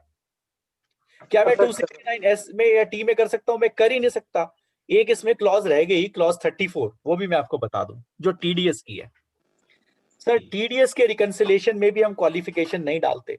क्या मैंने, देखिए TDS का रिकंसिलेशन मैं एक ही केस में क्वालिफिकेशन नहीं डालूंगा अगर कंपनी अपने सारे एक्सपेंडिचर मेरे को मैप करके दे दे, सारे एडवांसेस मेरे को मैप करके दे दे, और हर एक के साथ लाइन बाय लाइन ये लिखे इस पे कौन सा सेक्शन अट्रैक्ट होता था, कितना TDS का रेट बनता था, और मैंने काटा के नहीं काटा। मैं उसको सिर्फ TDS की रिटर्न से रिकंसाइल करके मैं नहीं मान सकता। उसका रीजन ये है, फॉर एग्जांपल मैंने सैलरी की रिटर्न देख ली, खुश हो गया कि जी इसमें जितना है उतना ही दिखाया कि नहीं कि 34 में। मुझे क्या पता सर कि अदर एक्सपेंसेस में कोई सैलरी का आइटम तो नहीं घुसा हुआ, या मुझे क्या पता कि स्टाफ वेलफेयर में कोई लोन का एलिमेंट हो जिसपे टैक्स कटना चाहिए था, आपने काटा कि नहीं काटा। या कोई प्रोफेशनल की पेमेंट है, मैंने कहा जी मैंने प्रोफेशनल पे सब पे ही 10% काट लिया, मैंने तो कोई लिमिट नहीं देखी 20,000 की, 50,000 की, 75,000 की। पर मुझे क्या पता किसी और एक्सपेंस में प्रोफेशनल का एक्सपेंस डाला हुआ हो, प्रोफेशनल एक्सपेंस डाला हुआ हो। तो जब तक या तो मेरे सारे खर्चों का लाइन आइटम वाइज रिकंसिले, और उतना हिम्मत किसी माइके लाल में नहीं है कि एक एक आइटम का रिकंसिलेशन दे सके, मैं तब टेस्ट चेक बेसिस पे करूंगा। लेकिन क्या कंपनी या एसएससी मेरे को 100% रिकंसिलेशन दे सकता है? अगर दे सकता है तो उस केस में मैं क्वालिफिकेशन नहीं दूंगा, अदरवाइज मैं तो 100% केसेस में ये क्वालिफिकेशन दूंगा। अब ये जो एरर्स है, इसके लिए कोई इंफ्रास्ट्रक्चर नहीं चाहिए राजेश भाई। इसके लिए प्रॉब्लम तब आती है जब हम क्लाइंट को लास्ट मिनट में एंटरटेन करते हैं, या जितनी हमारी टैक्स ऑडिट की लिमिट है उसको हम एक्सीड करके टैक्स ऑडिट करते हैं। तो ये देखिए, आज एडवोकेट्स हैं, एडवोकेट्स एडवांस में फीस लेते हैं, वरना वो अपेयर ही नहीं होंगे। कहते हैं मुझे नहीं पता, आपकी मर्जी, आपका केस अगर मतलब अगर जेल भी होनी है तो हो जाएगी, मुझे नहीं पता, लेकिन मैं नहीं अपेयर होऊंगा। हम out of pocket expense charge नहीं करते। हम में से कितने लोग चार्ज करते हैं आउट ऑफ पॉकेट एक्सपेंस? वकील अपने मुंशी का 10% चार्ज करता है। जब वो 1100 फीस लेता था तब भी 10% करता था, वो 11 लाख फीस लेता है तो भी 10% चार्ज करता है आउट ऑफ पॉकेट का। तो कुछ प्रैक्टिसेस तो राजेश भाई ऐसा है, and Sunil ji and Rajeev ji and Atul Puri ji, Ashok Maheshwari ji, मैं सबको यही कहूंगा कि जब हमने एक स्टैट्यूटरी ऑब्लिगेशन डिस्चार्ज किया है तो उसमें ये मैटर नहीं करता कि मैंने कितनी फीस ली थी, मेरे पास क्या इंफ्रास्ट्रक्चर है। मैं तो हमेशा इसी बात के फेवर में हूं कि हमारी बड़ी फर्म बने। इनफैक्ट अभी हम नेटवर्किंग को लेके प्रेजेंटेशंस भी देंगे। हम नेटवर्किंग के काफी सिंप्लीफाई करने जा रहे हैं। हम उसमें अलायंस का मॉडल ला रहे हैं, नेटवर्किंग का मॉडल ला रहे हैं, lead firm without lead firm दोनों लेकर आ रहे हैं। तो मैं 5 प्रोग्राम उसमें रखूंगा, हर काउंसिल मेंबर 5-5 प्रोग्राम करेंगे। पूरे ऑल ओवर इंडिया में। Very nice. हमारा ऑब्जेक्टिव ये है कि हमें एनकरेज नेटवर्किंग को और स्पेशलाइजेशन को। स्पेशलाइजेशन करेंगे तो फीस भी ज्यादा मिलेगी। आज हमारे जो प्रेसिडेंट हैं, मेरे तो बड़े भाई हैं अतुल गुप्ता जी, अतुल भाई ने सर्विस टैक्स से स्पेशलाइजेशन शुरू किया, जीएसटी पे हैं। आज जो उनका फीस लेवल है, या अशोक बत्रा जी का जो फीस लेवल है, ये लक्ष्मी कुमारन जी का फीस लेवल है, सर ये तीनों ही कोई बिग फोर नहीं है, लेकिन ये अपने फील्ड के सुपर स्पेशलिस्ट हैं, तो उनको वो फीस मिलती है। अगर हम स्पेशलाइजेशन करेंगे तो सर्टेनली हमें एडवांटेज होगा। ये तो मैं कहूंगा राजेश भाई कि इंफ्रास्ट्रक्चर जो है वो रेगुलेटर के सामने कोई रीजन नहीं। वो आ रहा है ना? जी सर। जी जी जी बिल्कुल आ रहा है। सो नरेश जी का क्वेश्चन है, in case it is not possible to verify acceptance और repayment by account payee cheque, what to mention in the relevant clause? So we will say we are unable to verify because the necessary evidence is not in possession of the company. जो मैंने तो अपनी presentation में वो sentence भी लिखा है कि आपको क्या लिखना है, हमने चेकलिस्ट में वो लिखा है, तो यही आपको लिखना चाहिए। गौरू जी का क्वेश्चन है, a firm of doctor and non-doctors are doing business of hospital. Turnover is 1.1 crore. Can the firm offer 44 AD and offer income at the rate of 8%? Gauru जी, मैं इस 44 एडी की इंटरप्रिटेशन का एक्सपर्ट नहीं हूँ। गिरीश आहूजा सर की काफी blessing रहती हैं हम पे और राजेश अग्रवाल जी पे, राजेश भाई पे, तो जब भी वो आएंगे तो राजेश भाई ये क्वेश्चन का आंसर लेकर आप जरूर दीजिएगा। Thank you, sir. Thank you very much. And without taking too much time, straight away I request our one and one only Rajiv Kohli sir for vote of thanks, and thank you Ajay Bodra ji also. Over to Rajiv Kohli ji. Indeed, thank you for a very nice, comprehensive presentation, and it shows your dedication, your industrious and commitment.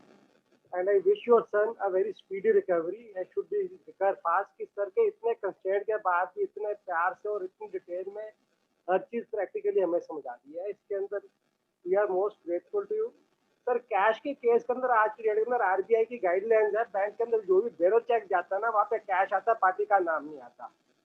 So in case you can download the client's Excel format and you do a sorting immediately, जितने cash के आपके checks है ना, they pop out.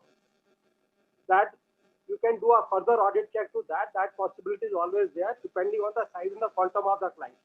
ये छोटे clients के लिए possible हम कर पा रहे हैं, and very nice. And our sample basis our records are have to be very good. And sir, ये चीज अगर चक्कर ये है कि now we need a multiple format sir. 100 crore की कंपनी के लिए अलग होना चाहिए, 5 करोड़ तक के लिए हमारे स्टैंडर्ड्स भी थोड़े आप कम डिफाइन करके which are easily to do because the compliance burden is going day by day, उसको कुछ देखना पड़ेगा हमें। Sir thank you very much from the core of our heart.